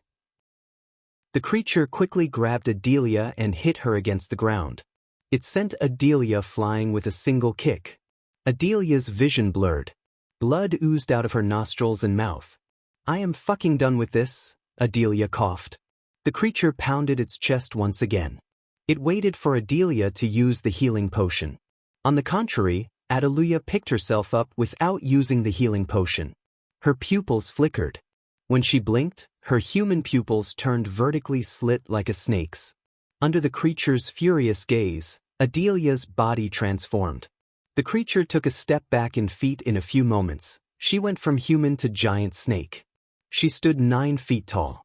"Ix!" Adelia hissed. She slithered toward the creature. It hit Adelia with its claws, yet its claws couldn't even graze her skin. Her body moved around the creature. The creature tried to leap away, but Adelia coiled around the creature. The creature was trapped. She slowly squeezed the creature with her body. "Jar!" The creature roared as it violently swung its claws left and right. Adelia didn't feel anything. Her skin scales were like steel. No matter how hard the creature tried, it couldn't harm Adelia. The creature's roar slowly turned into a scream. Its eyes glimmered with pain. Slowly, Adelia crushed the creature's bones. The more she squeezed the creature, the louder the sickening crunch sounded. The creature's scream slowly lost its volume. Gradually, the creature stopped moving. Blood spurted out of every pore in its body. Suddenly, a stream of blood sprayed out of the creature's body. The creature's body looked crooked. Adelia moved her head above the creature. She slowly opened her mouth as jade smoke flowed from her mouth. The jade smoke enveloped the creature, slowly turning its body into ashes. Adelia's katana fell down with a clinking sound. Finally, Adelia transformed herself back into her human form. The creature was reduced to a hot pile of ash. "Ugly bastard," Adelia snickered. She picked up the katana and unsheathed it. After killing the creature, Adelia resumed her journey. The creature made her realize this place was more dangerous than she initially thought. She became vigilant, focusing on her surroundings. Luckily, the torches lit up further she moved. Once again, everything became silent. At that moment, even a point-dropping sound would sound like a bell. Only her shadow and the silence accompanied her forward. She wondered how long it took the Dark Lord to build this dungeon. Although she was a half-immortal, the runes around her suppressed her cultivation. Without the device around her wrist, she couldn't have survived the creature. If someone else had entered this place somehow, they would have been the creature's food by now. The silence lasted for a few more minutes. Then, she began to hear the undead growling once again. Compared to the creature, these undeads were just an annoyance in her path. She thought about using spells, but the walls and ceiling looked unstable. Before getting her hands on the armor piece, she couldn't risk flooding the dungeon. The undeads staggered toward her from the darkness. She counted at least 20 undeads before her. Despite their number, Adelia showed no signs of distress. Instead, she just smiled. Once again, she unsheathed her katana. With just a swing, she cleaved 2 heads clean off their shoulders. Unlike the creature she faced earlier, these undeads possessed no intelligence. Even after Adelia killed 2, the others reached out to her as though nothing had happened. Adelia did not even flinch as she cut down the zombies without slowing down. Her sword swings were several times faster than the zombies. Before they could touch her, they lost their heads. The black goo splattered across the dark walls and the ground. As much as she loved killing the undead, she reeked of rotten eggs and meat because of the black goo. Fortunately, there was no one beside her. After cutting down the undead, she saw a ray of light in the distance. She hastened her steps. A few minutes later, the narrow tunnel opened into a spacious hall. The moment she stepped into the hall, the place lit up. She noticed a couple of huge braziers with blue flames burning atop. In the dazzling blue light produced by the flames, Adelia noticed several statues around the hall. But what drew her attention more was the black chest in the center. The chest was sat on top of a pillar. When she looked closer, she noticed a giant lock with 5 keyholes. The ray of light peeked through the ceiling and illuminated the dark chest. The armor piece must be inside, Adelia mumbled but didn't take another step forward. She looked around the hall, counting the 5 statues. 5 keyholes, 5 statues. I have a bad feeling about this, said Adelia. Each of the statues looked distinct. One of them resembled the bat creature she fought earlier. The others looked weird and bizarre.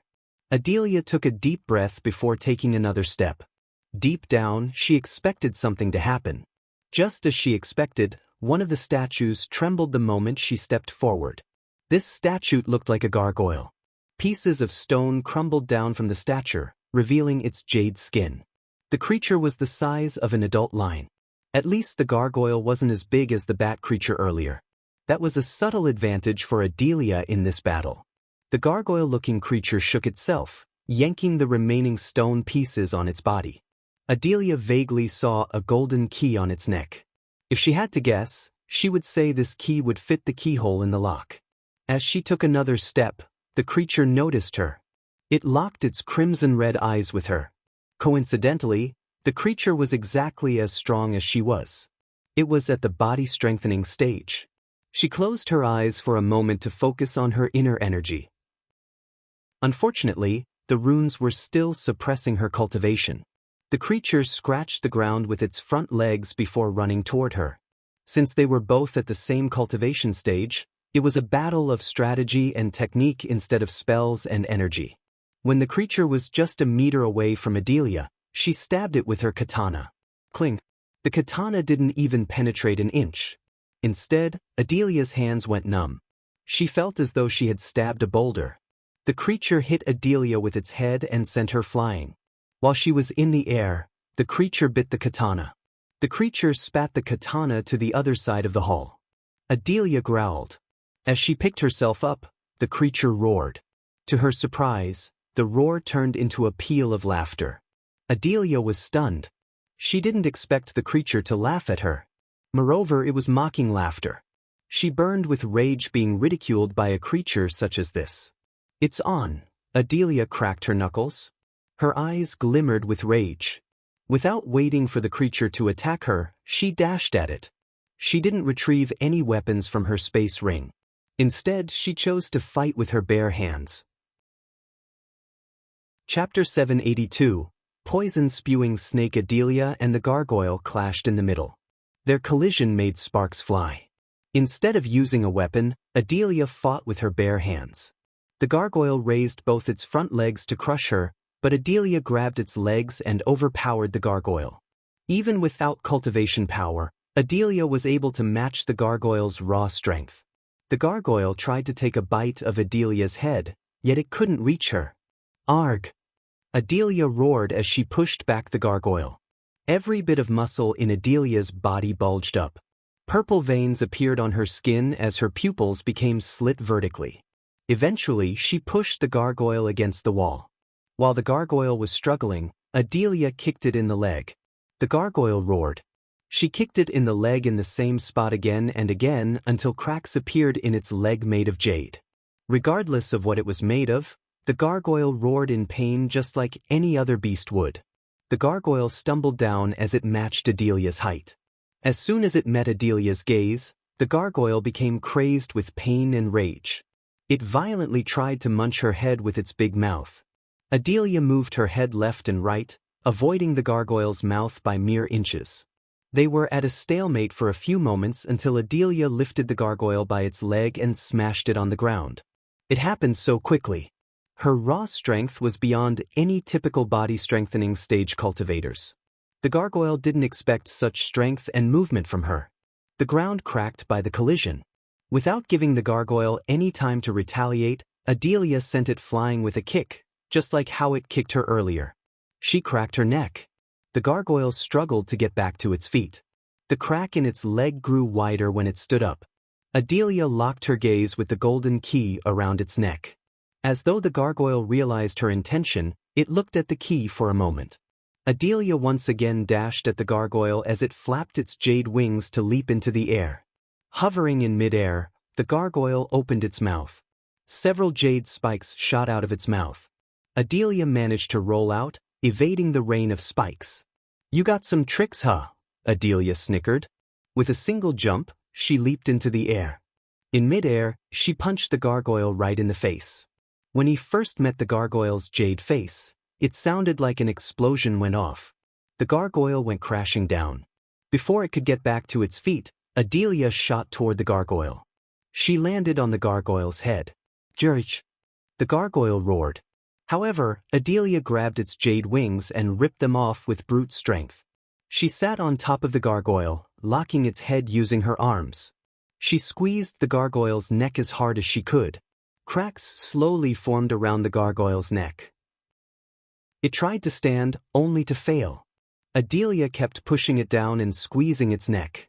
The cracks grew wider and wider until jade pieces crumbled down from its body. The gargoyle's feet squirmed as the glow in its eyes slowly faded away. A while later, more and more jade pieces crumbled down. Soon, its head bobbed without life. Finally, Adelia roared as she ripped off the gargoyle's neck from its shoulder. As soon as she destroyed the gargoyle's neck, its entire body turned into nothing but jade dust. Only the golden key remained intact.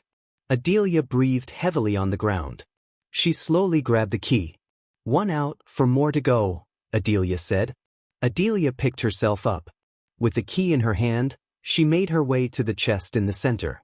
The chest trembled slightly when she put the key inside the lock. Afterward, dark smoke escaped from the chest before floating toward another statue. It was a 9-foot cobra with wings on top. Adelia quickly took out a healing potion and emptied it down her throat. Just like before, the stone statue trembled as pieces of stone crumbled down. Soon, a purple-skinned snake came to life from the statue. Its emerald green eyes glimmered with killing intent.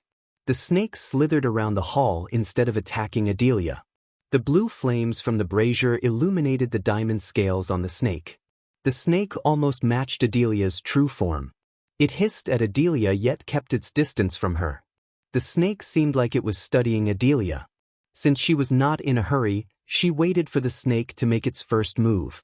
Moreover, Adelia tried to find the key on the snake's body. To her surprise, she saw a glimmer inside the snake's mouth when it hissed at her. Adelia slowly stepped toward her katana. Unlike the gargoyle's stone-like skin, the snake's skin seemed soft and vulnerable to her blade. The snake stopped moving. Instead, it turned its head toward the katana. The snake hissed as it realized Adelia's intention. Finally, it slowly moved toward Adelia.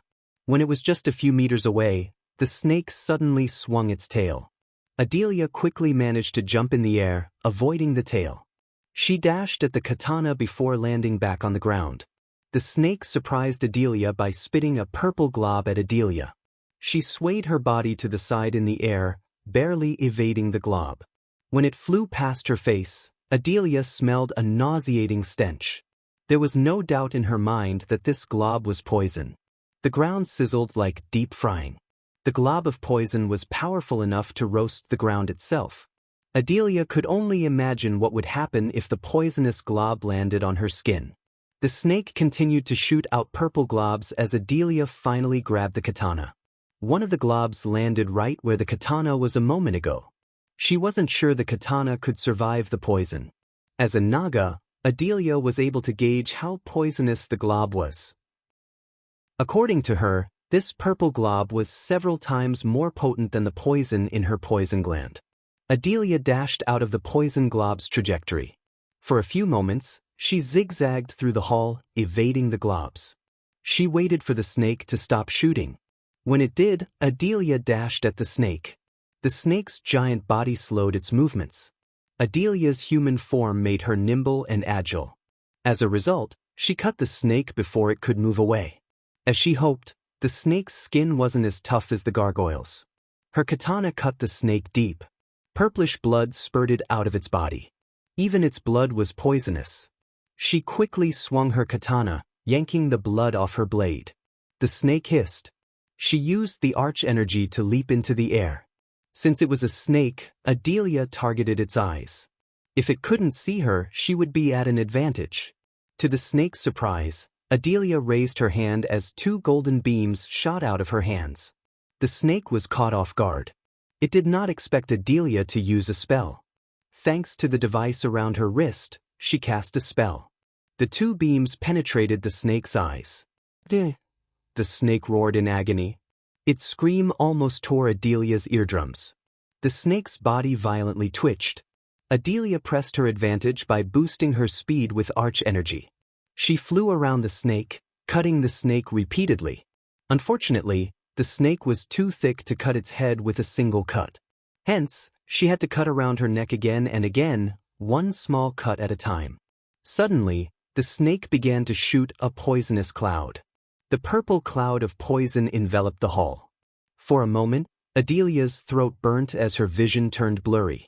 She just took a whiff, and the poison already affected her body. But being the mother of the Dark Lord's fiancé came with a few perks.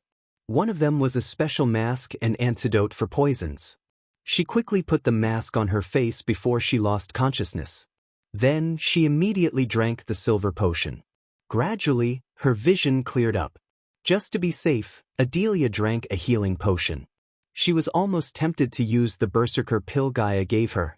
But she chose not to. The snake was strong but not strong enough to give Adelia a headache. The snake would have been a bloody paste if she could use her cultivation. Furthermore, Adelia was a battle junkie, just like Gaia. The stronger the opponent was, the more excited she would feel. Simply put, Adelia wanted the battle to last long. Battles calmed her mind and soul in her own twisted, strange way. She patiently waited for the snake to stop spewing poisonous clouds. Surprisingly, it took almost 5 minutes. Only then did the purple poison in the air clear. The snake's movements slowed down. Adelia knew the snake was exhausted. Coupled with the cuts in its body and the blind eyes, the snake was on its way to greet the death. She just had to speed up the process. Once again, Adelia dashed at the snake. Considering the snake was blinded by her, it had no idea that Adelia was on her way to end its life. Because it was a snake, Adelia felt a bit of pity for it. Hence, she just leaped into the air and stabbed the snake right between the eyes. The snake stopped its twitching all of a sudden. The snake let out a groan before collapsing down. Just like the gargoyle, the snake's body turned into a pile of dust after it died. The golden key glimmered within the ash. She picked up the key from the ground. 3 to go, said Adelia. She took a deep breath as she went to put the sky in the lock. But before she could do that, Adelia drank a healing potion. For a few moments, she just took deep breaths. Because she knew that another statue would come to life when she used the key in the lock. Therefore, she wanted to take a few moments to rest her body. Each of the 3 remaining statues looked terrifying. Anyone would have been worried, but not Adelia. She looked excited to face 3 more beasts. Chapter 783. Something related to the Dark Lord. While Adelia was fighting the beasts to get the second piece of the armor left behind by the past Dark Lord, Saber was heading for Ysirius. His destination was the Aqua Palace. Sadie received a piece of information about something valuable that was about to be auctioned. Surprisingly, this item had some kind of connection to the Dark Lord. Hence, Saber attended the auction under the Dark Queen's order. Since the Dark Lord was in his heavenly tribulation, most of his subordinates were on the floating mountain except for Saber. Rather than participating in the auction himself, Saber was ordered to be a spectator. If the item had any significance to the Dark Lord, Saber was ordered to track down the buyer and steal it. Gaia didn't bother to spend millions of gold coins in the auction, especially when they were in a financial crisis. By the time Saber reached the outskirts, the darkness had enveloped the world. Although Saber had no need to worry about the daylight anymore, he still loved the night more than the day. On a pitch-dark night, the Aqua Palace was fairly quiet. Several groups of guards patrolled the island, and each of them was at the soul refining stage. The Aqua Palace spared no expense in armoring them up.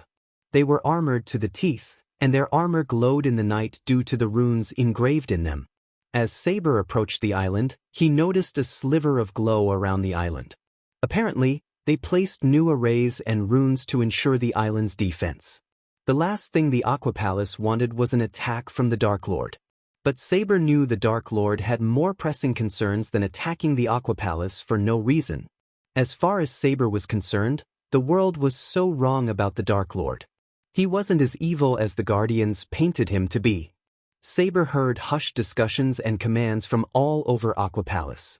Most conversations were about the royal dragon skeleton the Aqua Palace dug out recently. Neither Saber nor the Dark Lord had any interest in the skeleton. Hence, Saber paid no attention to these conversations.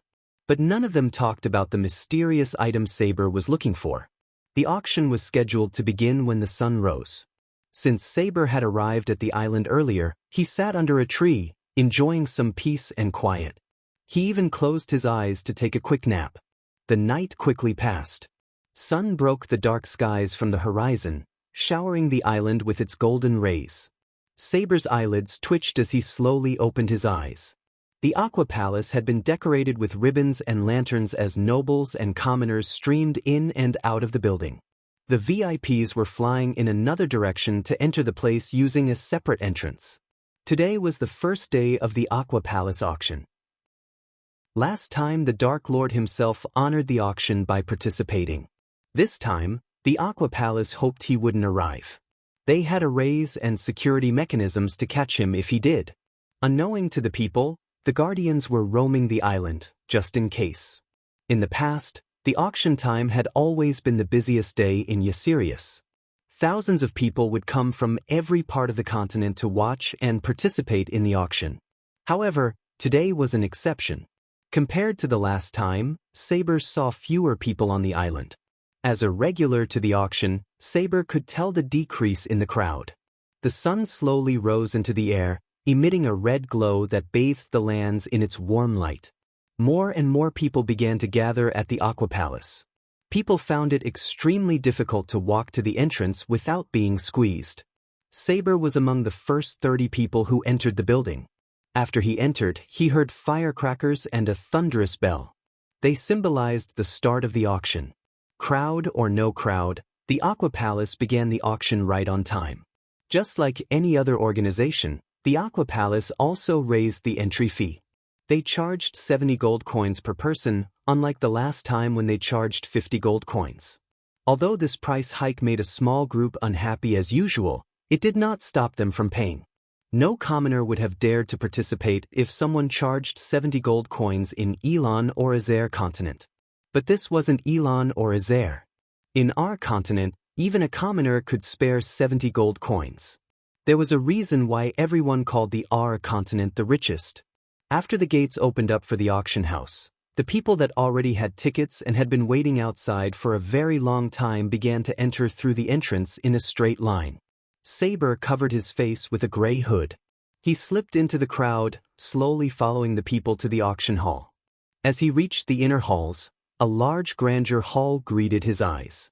The space was filled with neat rows of seats for as far as the eye could see. There were at least 3,000 seats around the hall. The auction hall had 2 stories worth of seats.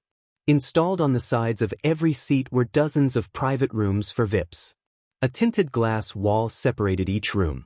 The VIPs could clearly see the outside through the tinted glass, but no one on the outside could see what was happening inside. Everyone focused on the stage in the middle where the items would be auctioned. Several stands remained in a neat row in the center. They were all covered with red cloth to prevent people from seeing through. Finding a relatively isolated seat, Saber calmly sat down and waited for the auction to start. People all around him were slowly starting to settle down as well. Eventually, the auction house was filled up. One couldn't find a single empty seat.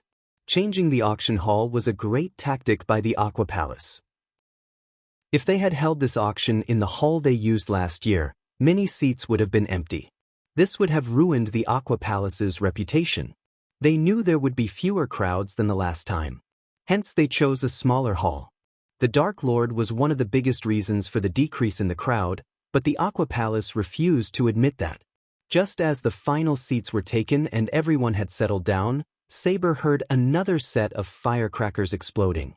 People curiously stared at the stands as the red cloth slowly began to rise. One by one, the concealed items were revealed to the crowd. A few moments later, an elderly man descended to the center from the sky. He was the auctioneer, Rix Tun, the same man who auctioned the items when Michael was here. Rix Tun's eyes swept the audience as he cleared his throat before introducing himself. Honored guests, I thank you all for participating in our Aqua Palace's annual auction. I, Rix Tun Bash, will host this year's auction. I hope everyone will buy an item or items they longed for. Rix Tun paused for a moment to clear his throat once more before continuing to speak. Due to recent events, you may notice more guards and security arrays. They are in place to safeguard the people. So rest assured you can be at peace. Now without further ado, I'll declare that the auction has officially begun. Rix Tun looked over his shoulder as a young, elegant woman slowly walked to his side. She gently put her hand into the first glass box and lifted up a golden pill. She raised her hand so everyone could clearly see the energy radiating from the pill. Honored guests, we shall now auction away the first item. Rix Tun looked at the pill before turning his gaze back at the crowd.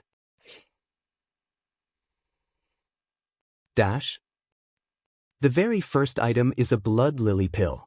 For the honored guests unfamiliar with this item, only 12 pills exist in the world. They were concocted by legendary alchemist Ingrid Stenham. Many people looked clueless. As though Rix Tun had expected this reaction from the crowd, he explained further, Ingrid Stenham was a 6-star alchemist and the first supreme guardian of the Guardian Guild. Her mastery of alchemy is still unmatched. These pills were one of the few gifts she left behind before ascending to the higher realms. Those who looked clueless gasped after Rixon explained. Even an oblivious man knew about the status of a supreme guardian. Moreover, Rix Tun said she had ascended to higher realism. This was enough to make people shudder in shock. As a member of the Order, Saber knew everything about Ingrid Stenham. For instance, he knew that she was one of the Mazeroth founders.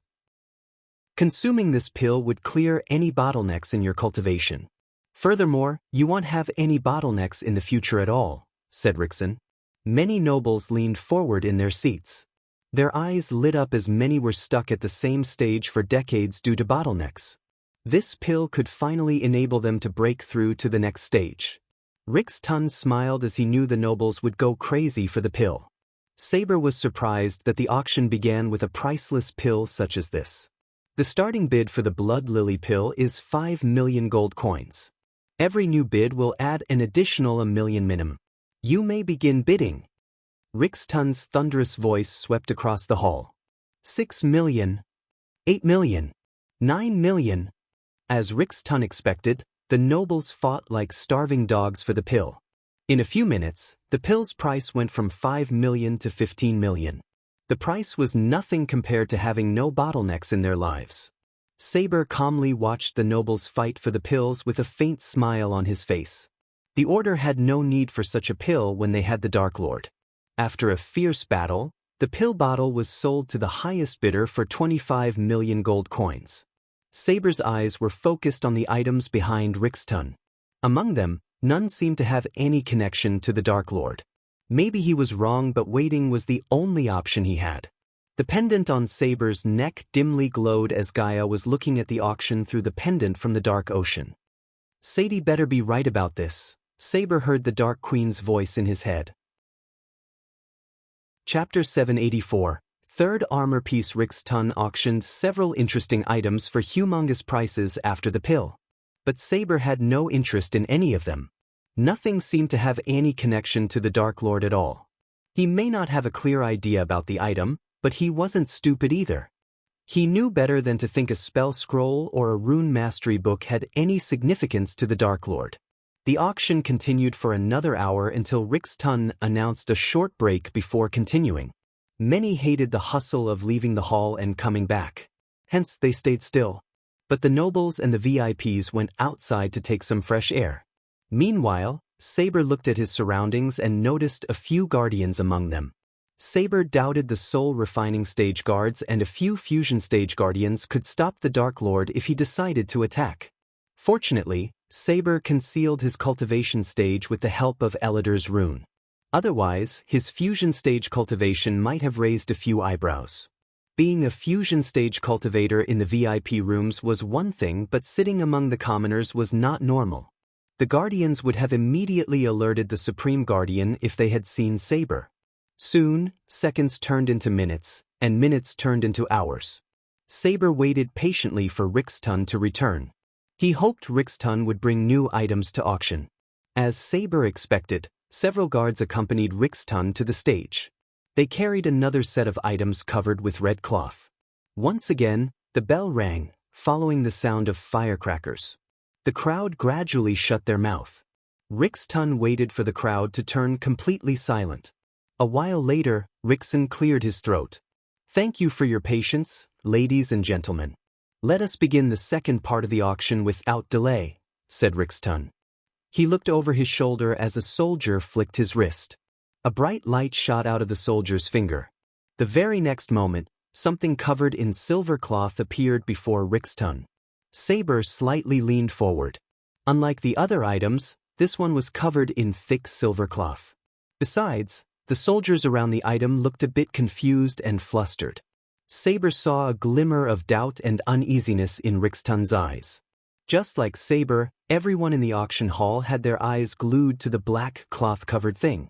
Saber faintly heard a faint crackling noise coming from the thing. Rixton let the people speculate for some time. Eventually, Rixton placed his hand on the cloth. As the host slowly lifted the silver cloth up, the hidden object underneath was finally revealed to the eagerly anticipating crowd. Underneath the cloth was a piece of armor. To be more precise, a grayish arm armor. It could cover one's entire right arm from shoulder to wrist. The armor looked ancient. Tiny crimson-red lightning bolts crackled around the armor piece. Saber was stunned. This armor piece, without a doubt, belonged to the Dark Lord because he had seen another piece of the complete set. Although the armor piece brought to the Dark Ocean by Adelia was in much better condition than this one, it certainly belonged to that set. For a moment, Saber's mind went completely blank. According to the Dark Lord, each piece was severely guarded and hidden from the rest of the world. But the Aqua Palace somehow managed to get their hands on the armor piece. The armor looked like it had been buried in the ground for decades. Saber could barely see the runes and designs engraved in the armor. Surprisingly, the armor piece radiated no energy. Except for the red lightning bolts coiling around the armor, it looked no better than worn-out armor. People looked confused and interested at the same time. "What the fuck am I looking at? Is that an armor piece?" Saber heard Gaia's shocked voice. "How did they get it?" Gaia was stunned. She took a closer look at the armor through the spider on Saber's neck. Judging by its look, the armor piece looked similar to the other. The engraving of a skull on the shoulder plate looked exactly like the Dark Lord symbol. So unless this was an elaborate scheme to trap the Dark Lord once again, Gaia knew that the armor piece must be genuine. The armor piece sat in a glass box under everyone's curious gazes. Looking at the armor, many began to murmur among themselves. "What kind of armor is that? It looks rather worn out. Where is the rest of the armor set?" Let's hear what Rixton has to say about the armor piece. "It looks special to me. Yeah, look at the lightning bolts around it. Red lightning. It's definitely something special. If I had to bet, I wouldn't go past 1,000,000 gold coins." After the armor was revealed, the originally quiet auction house instantly buzzed to life. Everyone's gazes fell on the armor in the glass box. The sounds of intense discussion and gasps of amazement overlapped ceaselessly. Among the people present, quite a few had lived for dozens of years yet had never seen such an armor piece. "Ladies and gentlemen." Rixton silenced the murmuring with his words. His thunderous voice swept across the hall as the discussions about the armor gradually died down. Rick's Tun smiled, looking at the hundreds of thousands of people attending the auction, and loudly declared, "Our team of adventurers recently unearthed this armor in Gimgular after the battle between two fusion stage cultivators," said Rick's Tun. Everyone in the hall knew about this big battle that happened a few months ago in a dwarven kingdom. Apparently, a dwarven royal guard and a rogue dwarven cultivator went all in to kill each other. Since the dwarves were usually battle-hungry fiends, no one was surprised at their battle. However, their battle reduced several villages to ruin. Apparently, their battle happened to happen above a dungeon built to guard the armor piece. Because of time and the effects of the battle, the armor piece was unearthed by the adventurers. The battle lasted a week until the rogue dwarf managed to escape Gimgular. Noah tried to stop the battle, but the dwarves gave no face to the Guardian Guild. They even rejected the Empress' request to send dwarven forces to stop the battle before more dwarves became homeless or dead. If Michael had known their battle would expose his armor piece, he would have taken out the two dwarves and retrieved the armor himself. According to our scholars, this armor piece was forged using an unknown or which had gone either extinct or came to this world from higher realms. People gasped in shock. Rick's Tun's words piqued their interest in the armor piece. As an experienced auctioneer, Rick's Tun knew how to raise an item's value with just words. This armor piece is engraved with several runes, which we believe might lead to the other armor pieces. In its full form, our scholars believe this armor could withstand a half-immortal's attack. Rick's Tun paused for a moment. Although we do not recommend it, one can melt down the armor to forge an unstoppable weapon out of this strange or, "I am going to fucking kill that son of a bitch," Gaia roared after hearing Rick's Tun's words. Just the thought of someone melting the armor piece made Gaia's blood boil. As you can see, this armor creates these bolts of red lightning. I was assured that we could have unearthed the armor's secrets if we had more time. But the Aqua Palace has decided it's better on your hands than on ours, said Rick's Tun. He omitted that their scholars completely failed to learn anything about the armor piece. They knew better than anyone this armor was useless without the rest of the pieces. In fact, the Aqua Palace didn't even battle test the armor. They feared any attacks on the armor piece would wreck it completely, thus making the armor piece a scrap. In other words, the Dark Lord made sure even if someone had managed to get the piece of armor somehow, they wouldn't be able to use it at all. The Aqua Palace had a rule not to wear any armors they unearthed from unknown ruins. They came up with this rule when someone in the Aqua Palace wore armor cursed by a powerful elven witch. The Aqua Palace almost went extinct at that time. Ever since then, they had a strict rule not to wear or use anything unknown to them. This rule saved them once again as the Dark Lord armor piece was engraved with deadly runes. They would have turned to dust if someone else had worn the armor. The armor piece may look old and worn out, but it was still capable of killing people. Whoever wins the bid for the armor will get 1 hour with a 5-star runemaster and blacksmith from the Aqua Palace. You can learn more about this armor from the best of the bests, said Rick's Tun. Some of the VIPs became really excited by the armor. They were the collectors who invested in ancient items such as this armor. Idiots didn't even consider the armor might belong to the Dark Lord, Gaia snickered. But she couldn't blame them either. The past Dark Lord left these armor pieces before resetting the timeline. No one, even Michael, had no idea how long the past Dark Lord lived from his time. What happened to the past Dark Lord was the biggest mystery Michael had come across in his life. Fortunately, Adelia was one step closer to figuring out the previous Dark Lord's life. Let us start the bid for the armor piece. The starting price is 3 million gold coins. Each bid should increase by 2 million.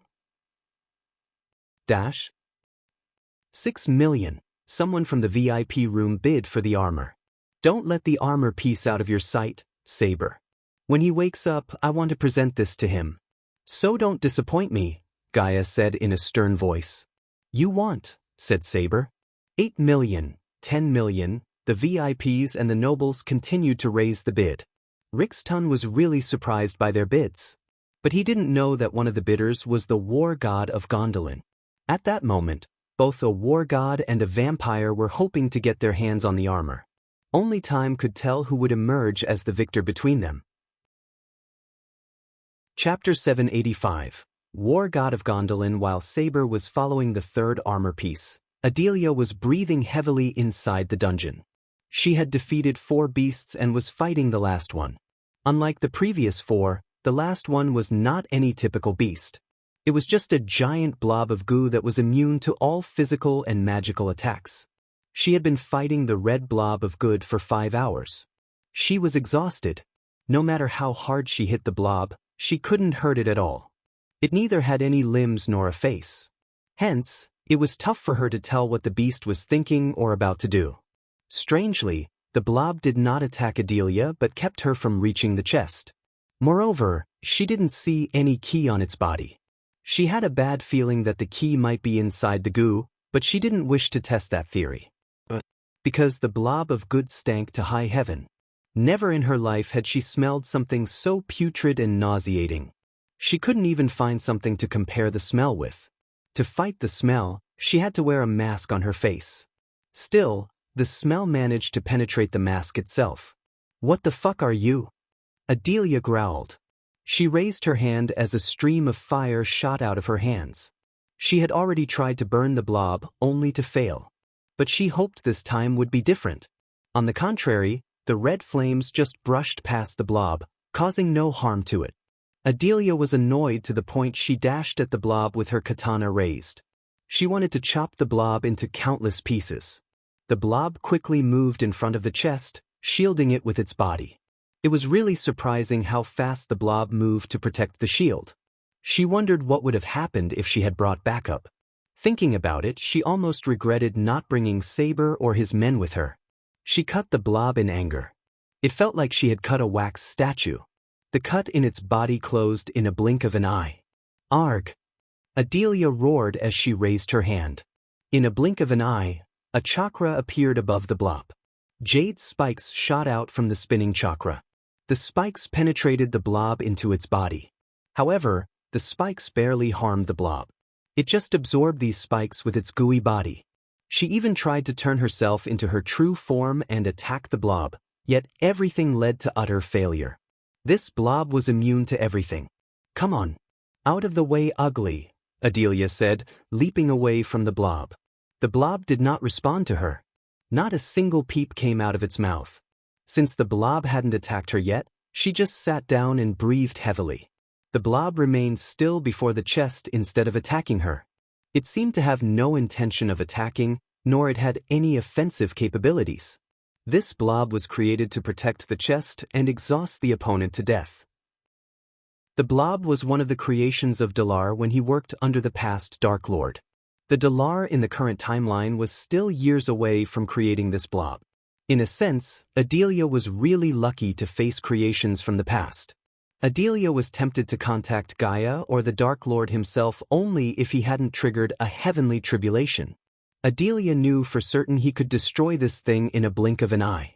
Unfortunately, he was not here, which made dealing with this annoying blob her problem. She stared at it from top to bottom. For the first time in many years, Adelia had no strategy to defeat the monstrosity before her. Silence fell over them. For a few moments, Adelia was on the ground, taking deep breaths. The blob did not move an inch away from the chest. Suddenly, Adelia had a crazy idea in her mind.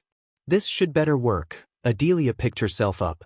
She sheathed her katana and cracked her neck. Finally, Adelia dashed at the blob once again. On her way to the blob, she raised her hand as a stream of energy shot out of her hand. The energy beam went straight through the blob. As a result, a hole was formed in its center. Adelia immediately increased her speed. Before the hold could close, Adelia leaped into the blob. For the first time, the blob let out a growl. The hole closed up with Adelia inside. The blob grew in size as it frantically moved around the hall. Soon, a bright light emerged within the blob. The temperature in the room slowly rose to the point the blob started to melt down. Adelia roasted the blob from the inside. It rolled and leaped into the air, trying to save itself. However, nothing worked in its favor. The blob slowly melted into a red ooze. It formed a puddle that resembled blood on the ground. The air around the blob reeked of putrid stench. It stank to the point one would die of suffocation. Fortunately, Adelia was inside the blob. The growling noise that came from the blob gradually sounded louder. Eventually, the blob exploded into pieces. Adelia fell down to the ground with a thud. She was completely covered in red goo from head to toe. In her hands, a golden key glimmered. The key put a smile on her face. With the fifth and the last key in her hand, she was one step closer to seeing what was inside the chest. She got up to her feet and walked toward the chest. Wasting no time, she put the key in the hole. As soon as she put the key in, she heard a clicking noise. A dark smoke slowly rose from the chest. The chest slowly opened, revealing an ancient piece of armor, just like the Dark Lord said. She couldn't help smiling and sighing in relief. Finally, she picked up the armor from the chest. But to her surprise, a bolt of lightning hit her out of nowhere. She was sent flying away from the chest. It took her a second to realize what had just happened. She hit the wall before falling down. She felt a sharp pain in her chest. Luckily, the lightning bolt did not penetrate her. When she looked up at the chest, gritting her teeth, she noticed a ghostly figure rising from the chest. The figure slowly took the shape of the Dark Lord himself. Dark Lord. Adelia immediately knelt down to pay her respect to the Dark Lord. The aura around him terrified Adelia. His eyes glimmered with amusement. He calmly looked at Adelia. Suddenly, a dark beam shot out of his eyes. The dark beams fell on Adelia.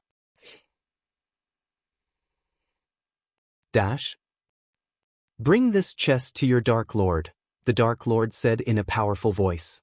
Adelia shuddered, hearing his voice. But she managed to nod her head. Yes, Dark Lord, said Adelia. Adelia lifted her head to look at the Dark Lord. He smiled at her. But she saw a glimpse of pain and sadness within his eyes. She wanted to question the Dark Lord. But the ghostly figure of the Dark Lord faded away in front of her. She had no time to say anything to him. After he disappeared, Adelia could only take the chest. She reached the chest and picked it up. This time, nothing happened except she felt the space around her benign distorted. The sun was on the horizon in Ysirius, where the glistening ocean met the orange sky. Its rays spread in all directions like the open arms of a mother. The reds and oranges spread by the final glow of the flame formed a staircase on the surface of the sea around the island. As time passed, the warm rays of the sun grew colder.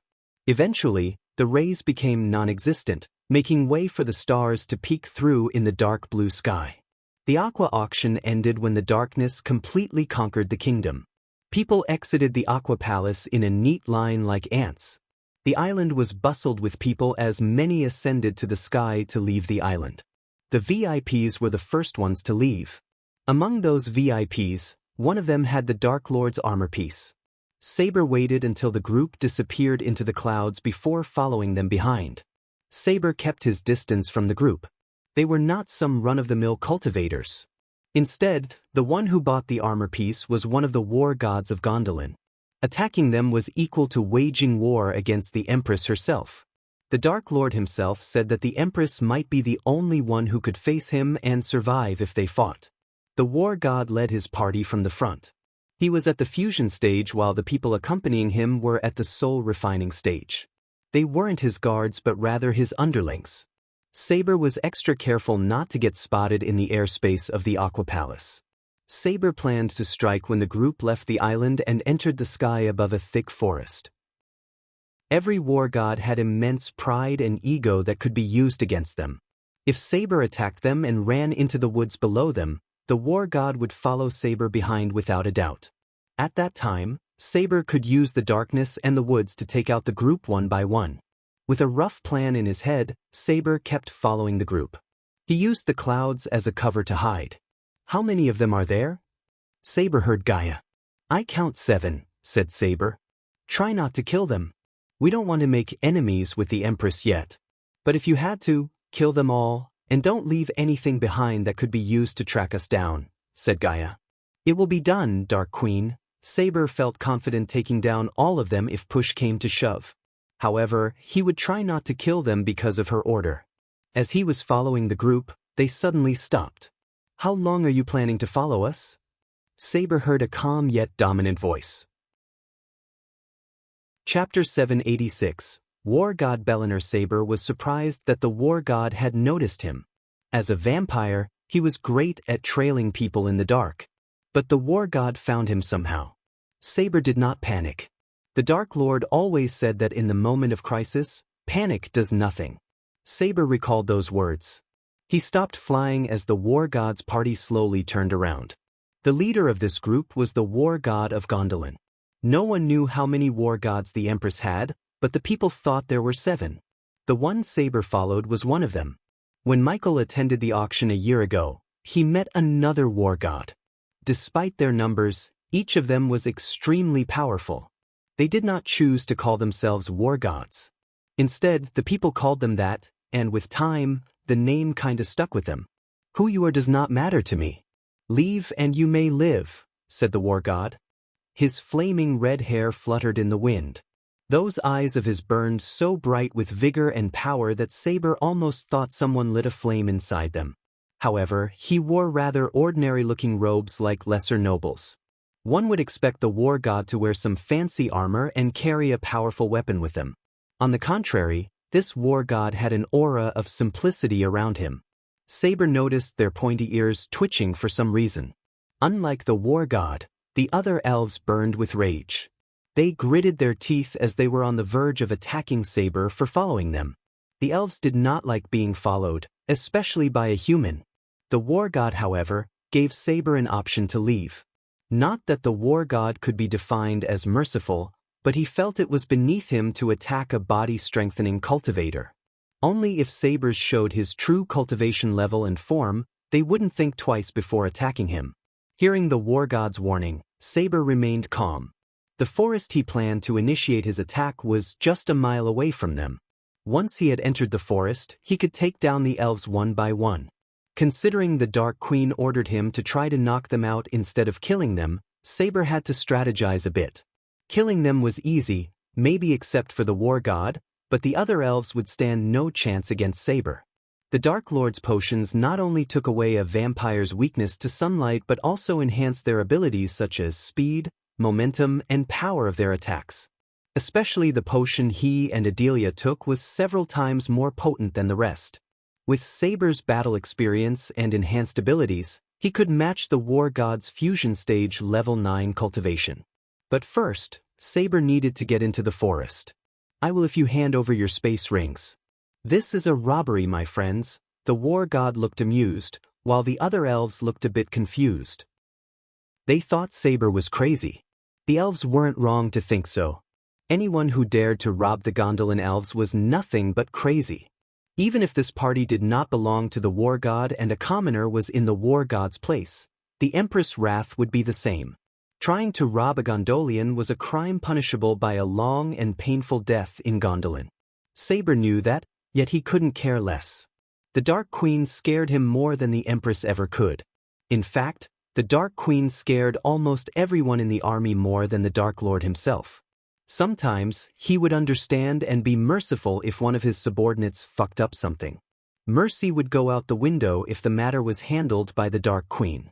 7 months ago, Saber noticed the Dark Queen literally axed someone to death because he dared to speak about the order in public for fame. She didn't even allow anyone to bury the pieces. It took the crows a week to clean the flesh off his bones. After that display of cruelty, no one dared to speak about the order ever again. He doubted the Empress could ever be some close to the Dark Queen in terrifying people. Saber had no idea how wrong he was. There was a dark side to the Empress that no one had ever seen or lived to tell tales about. Killing the war god would be a good way to see this dark side. Luckily, it was not Saber's intention to kill them, at least he would try not to. How do you plan to accomplish that feat with your cultivation level? Asked the war god. If Michael was here, he would recognize the thick British accent and be surprised by it. In fact, all the elves in Gondolin talked in an accent that resembled a British accent. Ask nicely, perhaps, Saber chuckled. Let's kill him. Yeah, why are we wasting time on this weasel? Human scum. The elves began to raise their voices. They might not be as racist as the elves of Nelnithor, but still, they were racist enough to flay Saber alive for looking them in the eyes. Almost all the elves had a superiority complex. They treated every other race with scorn and distance, even their racial cousins, the Dark Elves.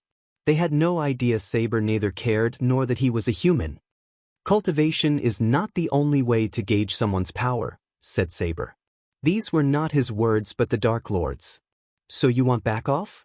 The war god slightly tilted his head. A golden radiant appeared around the war god. His eyes glimmered with killing intent. Just this aura was enough to kill a typical body-strengthening stage cultivator. The war god knew this.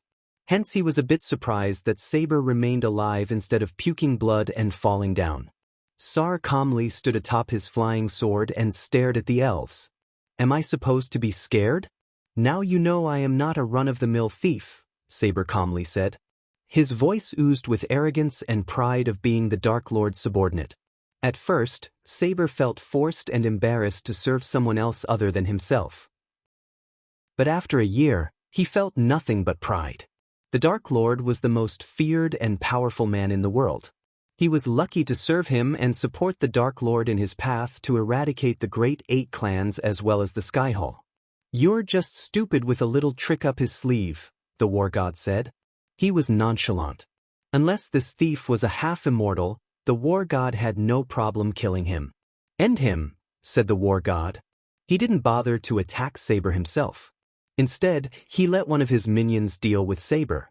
The elf cracked his knuckles before hovering toward Saber. Since he was at the soul-refining stage, he thought he could take on Saber. Saber remained calm as still water. When the elf approached, he grabbed Saber by his neck. Saber slowly squirmed, turning his back toward the forest. The elf clenched his fist. Almost everyone in the world knew about the elves and their arrogance. They liked to toy with their foes before killing them, especially the weak ones. Since Saber pretended to be a body-strengthening stage, the elf smiled with amusement. He balled his fist and punched Saber in the chest. Upon the elf's fist hitting Saber's chest, a booming sound resonated. Saber was sent flying. The elf watched Saber flying toward the forest. Saber took advantage of the situation by intentionally flying into the forest. He crashed through the canopy, breaking several branches. Dash. The war god's gaze turned cold. "Finish what you've started," the war god said with a murderous tone. Just his voice alone was enough to make the elves tremble. "I will return with his head," said the elf who punched Saber. The elf immediately flew into the forest, following Saber's trail. After the elf disappeared into the foliage, the war god turned his gaze toward the other elves. "Go on. Help him. Come with his head or don't come at all." The war god grinned like a devil. The elves dared not to linger any second longer. Compared to the other war gods, Bellinor was the kindest. Otherwise, he wouldn't have given the thief an option to escape. Any other war gods would have torn him to pieces the moment they found out he was following them. But even Bellinor had his limits. After sending the elves to hunt down Saber, Bellinor hovered above the forest. For some reason, Bellinor felt something amiss.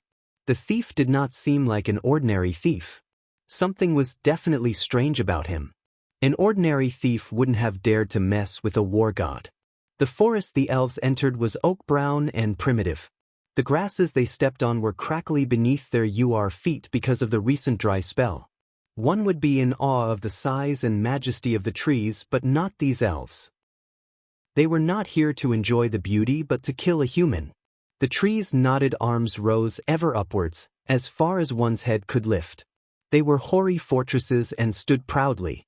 The orchestra of birdsong suddenly stopped as the elves entered. A pair of jays were screeching high up in the canopy of the trees.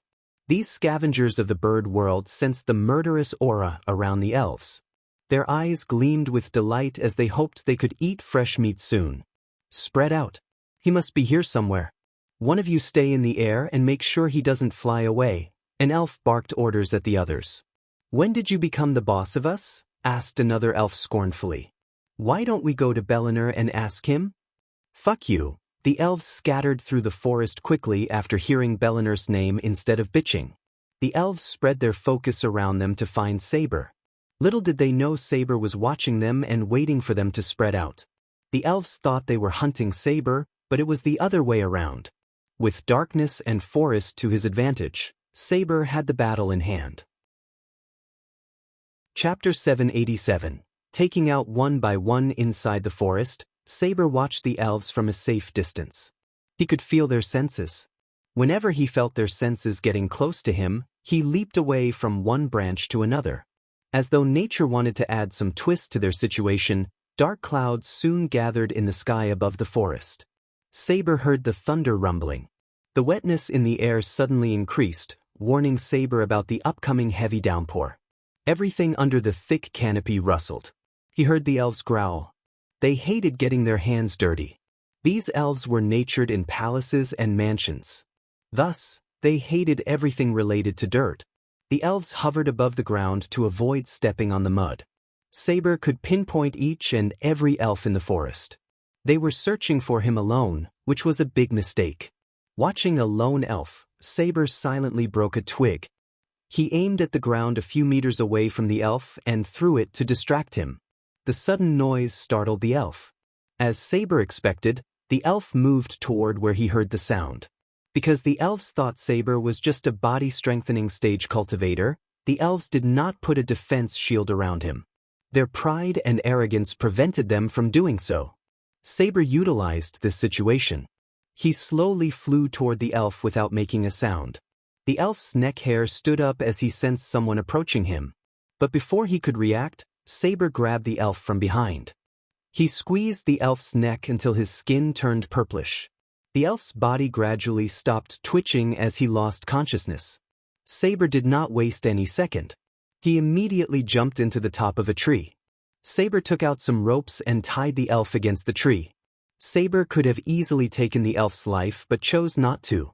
Leaving the elf behind, Saber moved toward his next target. After leaping from tree to tree for a few moments, Saber reached his target. The elf had a deep frown on his face. He did not like to be in the forest at all. Unfortunately for the elf, the sky broke open, pouring water in full force. The big rain droplets rushed through the canopy with an unearthly sound. "Fuck you, rain," the elf cursed the rain. Streaks of lightning decorated the dark sky. Soon, Saber heard an ear-piercing thunder. Saber immediately dashed at the elf to take him out. The elf did not expect someone to jump from above. Before he could react, Saber landed straight on the elf's shoulder. The sheer force of Saber's landing dislocated the elf's shoulder and knocked him out cold. Just like earlier, Saber grabbed the elf, leaped onto the tree and tied him with ropes. Saber expected the war god to intervene any second, yet to his surprise, the war god just hovered in the sky, getting drenched in the rain. Saber had a strange feeling that the war god was watching him. But if he did, Saber wondered why he wasn't attacking him. It was strange behavior for a war god. For now, Saber ignored this feeling and continued to hunt down the elves. The heavy downpour came with howling wind. Soon, all the trees in the forest started to sway in a single direction. Some trees looked like they were about to get uprooted from the ground. Luckily for Saber, the rain and thunderclaps covered any sound Saber or an elf made. Saber quickly flew to the third elf while keeping an eye on the fourth and final elf.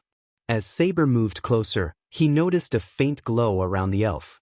The rain droplets vaporized upon hitting the glow around the elf. Hence, the elf remained dry and cozy.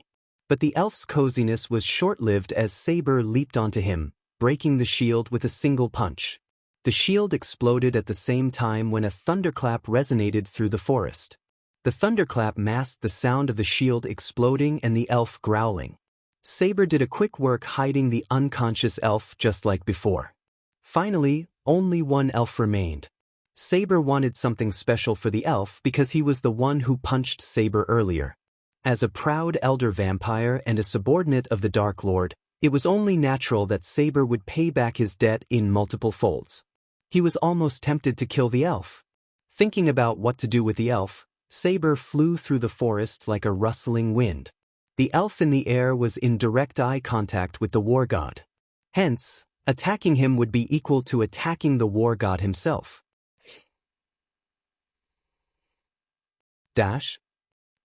As the elf was told, he was searching for Saber. Saber intentionally left his flying sword behind when he crashed into the forest earlier. It was to confuse and make the elves look for him on the ground. Since a body-strengthening stage cultivator could not fly, they didn't bother to look above. Plus, Saber left some blood on the ground for the elves to follow. The elf was following the trail of blood to track down Saber. Little did he know Saber was watching him from behind. The elf was too focused on the train and failed to notice anything around him. "Did you see him flying away?" Suddenly, the elf shouted as the birds resting in the forest scattered away. The elf didn't bother to lower his voice.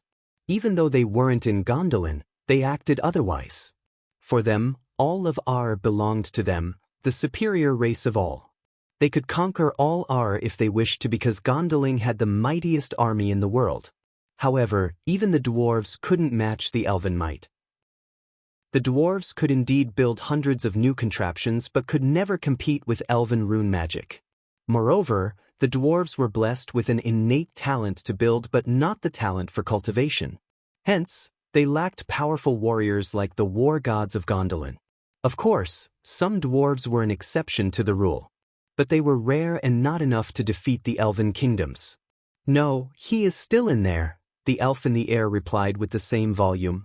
War god Bellinar watched the scene with an amused smile. These elves were just there with him to entertain. He felt bored traveling alone to the aqua auction. So although Bellinar cared for them, they weren't his friends. Otherwise, he would be in the forest with them, not watching them getting their asses kicked. "I am getting closer to him," the elf in the forest shouted. Judging by the blood on the ground, the elf assumed the thief had crawled somewhere and died. Saber slowly moved toward the elf without making a sound. At that moment, he was just a few meters away from the elf's senses. Saber was careful not to alert the elf. It was no fun that way. Eventually, the elf reached the blood trail's end. To the elf's surprise, he didn't find a body as he hit a dead end. The elf looked around. He creased his brows. What the hell? The elf was confused. The blood trail disappeared suddenly. As he was looking around, he heard a cracking sound a few meters away from the blood trail. His elven ears twitched as he followed the sound. It was Saber who broke a couple of twigs with stones. Saber waited for the elf to move away from the blood trail. When the elf reached the place where he saw nothing but some tall and thick bushes under a giant tree, he felt a chill. His senses detected a life sign near him. The elf immediately reached for his weapon. "Hello." Saber landed right before him and grabbed his arm. Saber did not knock him out with one punch, although he could do it easily. Instead, Saber punched the elf just like he did. Yet the elf didn't go flying because Saber held his arm. The elf groaned, but the sizzling sound of heavy rain hitting the canopy masked the elf's sound. Saber hit him once again in the face, breaking the elf's nose with a sickening crunch. Blood oozed out of the elf's nose. The elf's consciousness slowly slipped off. Despite his soul-refining cultivation, he couldn't withstand a powerful fusion-stage vampire's punch filled with rage. He was lucky Saber was ordered not to kill them. The smell of blood tempted Saber to sink his teeth into the elf's neck. Even though the Dark Lord's cure for the vampires cured their lust for blood, it didn't take away their temptation. In other words, a vampire had no need to drink blood, but they could if they wished to. The Dark Lord didn't order them to stop drinking blood because it would be like asking a human to stop drinking water. But he couldn't let the vampires wreak havoc within kingdoms. Hence, Michael let them give up to their temptation if they found an evil foe. To put it differently, they were ordered not to harm any innocent. Until now, no vampire under the Dark Lord had ever hurt an innocent for blood. They only imagined what would happen if they did. Judging by the look on the elf's face, Saber realized one more punch might kill him. Because of that, Saber had to stop hitting them, though he would like to punch the elf more. Since he was the last elf in the forest, Saber didn't bother to hide him. He just left him on the ground and leaped onto a branch. "Come out and deal with him too." Suddenly, Saber heard Bellinar's voice. It sounded louder than a thunderclap. Saber wasn't surprised as he felt the war god was watching him. A mere forest wouldn't be able to prevent a war god from seeing what was happening to his men. Saber's eyes glistened with excitement. After a long, long time, he was going to battle a worthy opponent. The elf in the air frowned. Unlike Belina, he had no idea what had transpired within the forest. He was completely stunned when he saw the lowly thief flying through the canopy without a flying sword. Furthermore, he wasn't harmed at all. The elf couldn't help thinking the worst. He trembled slightly in fear. "We should do this alone," said Belina. To Saber's surprise, he just flicked his wrist as a blast of wind knocked out the elf in a blink of an eye. It was a show of power. Honestly, it really surprised Saber. He knocked out a soul refiner with a flick of his wrist. "Shall we begin?" Belnair asked after knocking out the elf. Both had no fear in their eyes but glimmering excitement. Chapter 788, Stalemate Battle. Saber cracked his fist, preparing himself to battle the war god. The war god remained calm. He wanted Saber to make his first move. Just as he expected, Saber did make his first move. He dashed at the war god with speed beyond any fusion stage cultivators. The cosmic energy, coupled with the Dark Lord's potion, enhanced his speed to the point the war god himself was surprised by his speed. Saber even left some afterimages on his trail. Although Belinair was surprised by his speed, it was not enough to catch him off guard. The war god simply snapped his finger as a golden crescent wave blasted off Saber. As Saber was flying in the air backward, a small glimmer of light enveloped Saber's body. Each war god had their own unique way of fighting and armor. Only a few had seen a war god's battle armor and lived to tell tales about it. Luckily, Saber received a rare opportunity to see the armor.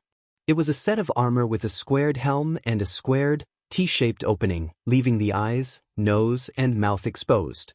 Attached to the top was a sun-shaped metal ornament piece. The shoulders were oval, quite short, and small in size. They were decorated with a row of metal feathers, all pointing upwards. The row reached from side to side. The upper arms were protected by squared, half-covering rear braces, which sat well under the shoulder plates, while the lower arms were covered by vambraces which had many small metal spikes covering the vambraces all over. The real beauty of the armor was its chest plate. It was made from a couple of metal layers, mimicking dragon scales. It covered everything from the neck down and ended at the groin. Following the upper body, the armor slowly covered his lower body. The upper legs were covered by squared, fully covering cuisses as greaves protected the lower legs with several arrowheads attached on the outer sides as if arrows had pierced the legs. Belinair glowed like a sun in the night sky. He cracked his neck as Saber finally steadied himself. "That's nice armor," Saber commented about Belinair's armor. "Enjoy the sight while you still can," said Belinair. The armor glimmered brighter and brighter to the point Saber's eyes had to adjust for its light. The war god wasted no time as he dashed at Saber. He was almost as fast as Saber, or even faster. Saber instinctively cast a spell. In a blink of an eye, a torrent made of blood appeared around Saber. The blood shield protected Saber from the war god's punch. Belinair punched the blood shield with enough force to send Saber flying. Blood splashed across the sky. But this time, Saber didn't go flying as before. Instead, he steadied himself quickly and dashed at the war god faster than before. This time, Saber punched the war god right in the chest. The war god raised his arms to protect himself. His hands went numb when he blocked Saber's punch. The sheer force pushed back Belinair. Saber did not stop as he punched the war god again and again. Their battle produced thunderous explosions that echoed through the night sky.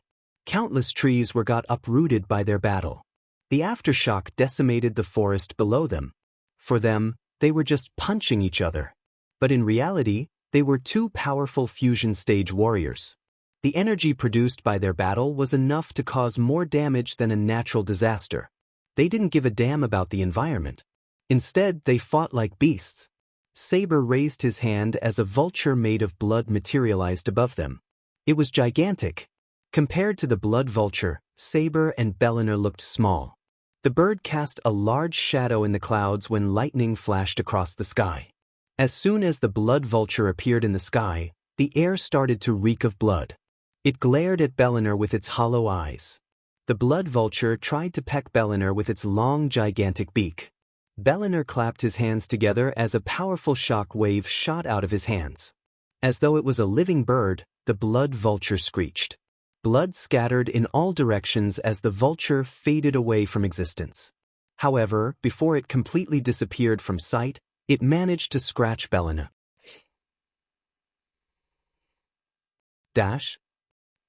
An ear-piercing screech resonated from the armor. Fortunately for Belina, the armor saved his skin. Except for a small chunk of armor, he lost nothing. Saber didn't wait for the war god to retaliate. Instead, he pressed his attack. Saber's fist glowed in crimson red.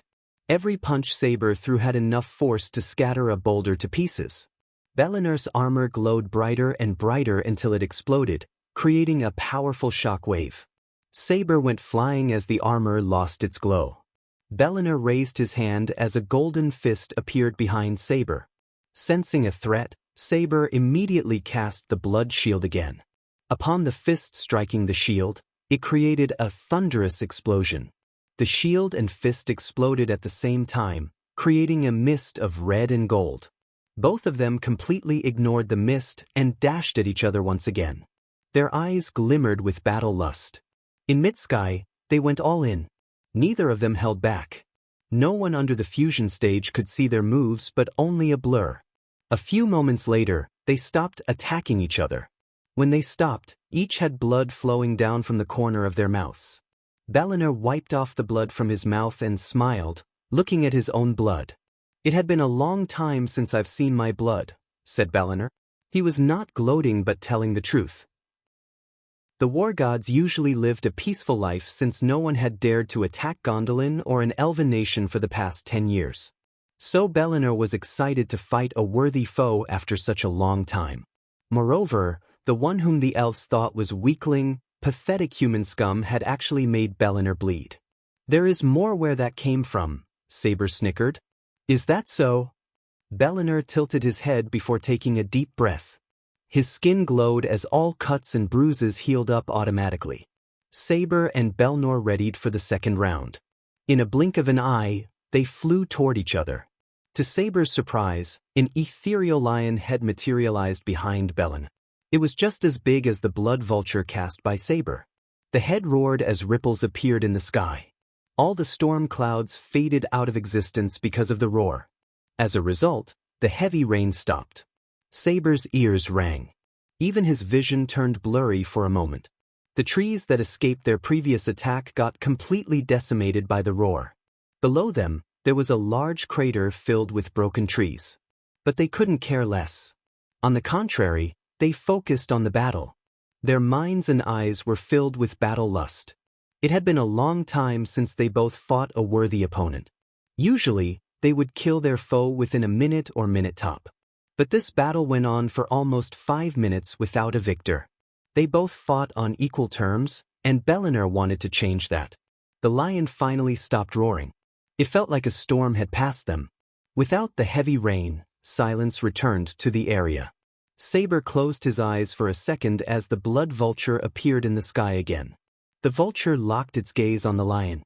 On the other hand, the lion growled at the vulture as though they were both alive and had emotions. Soon, they lunged at each other, just as Belinar and Saber did. Their battle intensified. The vulture and lion head tried to bite each other. While they were battling it out, Saber and Belinar exchanged blows. They dived down, attacking each other. In the moment of heat, they forgot there was a crate down. They hit the ground with enough force to form a mini crater within the large crater. The force split them apart as they crashed in opposite directions. Their clothes became completely drenched with mud. They immediately jumped back to their feet to go all out again. Unlike before, they didn't dash at each other, at least Belinar didn't. He stayed still and punched the ground below. Several cracks formed in the ground and spread throughout like spider webs. Saber leaped into the air to avoid being knocked down. He wondered what Belinar was trying to accomplish. But he soon got his answer when he picked up a large boulder and threw it at him. The boulder was easily twice the size of an elephant. Yet Belinar threw it like it was nothing. Saber didn't fly away but punched the boulder with his bare hand. The boulder exploded. But before the debris could hit the ground, Belinar shot through the debris, hitting Saber in the face at speed beyond Saber's expectation. The war god's punch and speed put a smile on Saber's face. He realized the war god was unleashing his full potential. His entire body glowed like a mini sun. The heat radiating from Belinur's body turned the debris into ashes. Saber quickly covered himself with a blood shield to protect himself from burning. Saber fought back with blood punches. Belinur glowed in golden radiance while Saber radiated a crimson-red light due to the blood shield around him. As they were fighting, a golden light materialized in Belinur's hand. It was a golden spear with a red cloth wrapped around its top. Belinur stabbed Saber at lightning speed. The blade cut his ribcage, barely missing Saber's heart. "Cheeky bastard," Saber snickered. He didn't expect Belinur to take out his weapon suddenly. Now that Belinur had taken out his weapon, Saber conjured his blood sword. The sword produced an evil aura with red smoke. Both these weapons belonged to the legendary class. Hence, they created an aftershock upon clashing. They fought on the same level. As much as they liked to gain an advantage over another, they simply couldn't. Unknown to them, the Dark Queen watched the battle from a distance. She trusted Saber, but she also couldn't afford to lose the armor piece. You're tuning in to the Passion Pages YouTube channel. We're so grateful for your support, and don't forget to subscribe to join us on this incredible journey through captivating stories. Your generosity through donations truly makes a world of difference, as it's the primary source of revenue that allows me to expand and enhance this channel for you. Thank you from the bottom of my heart for being a part of this adventure.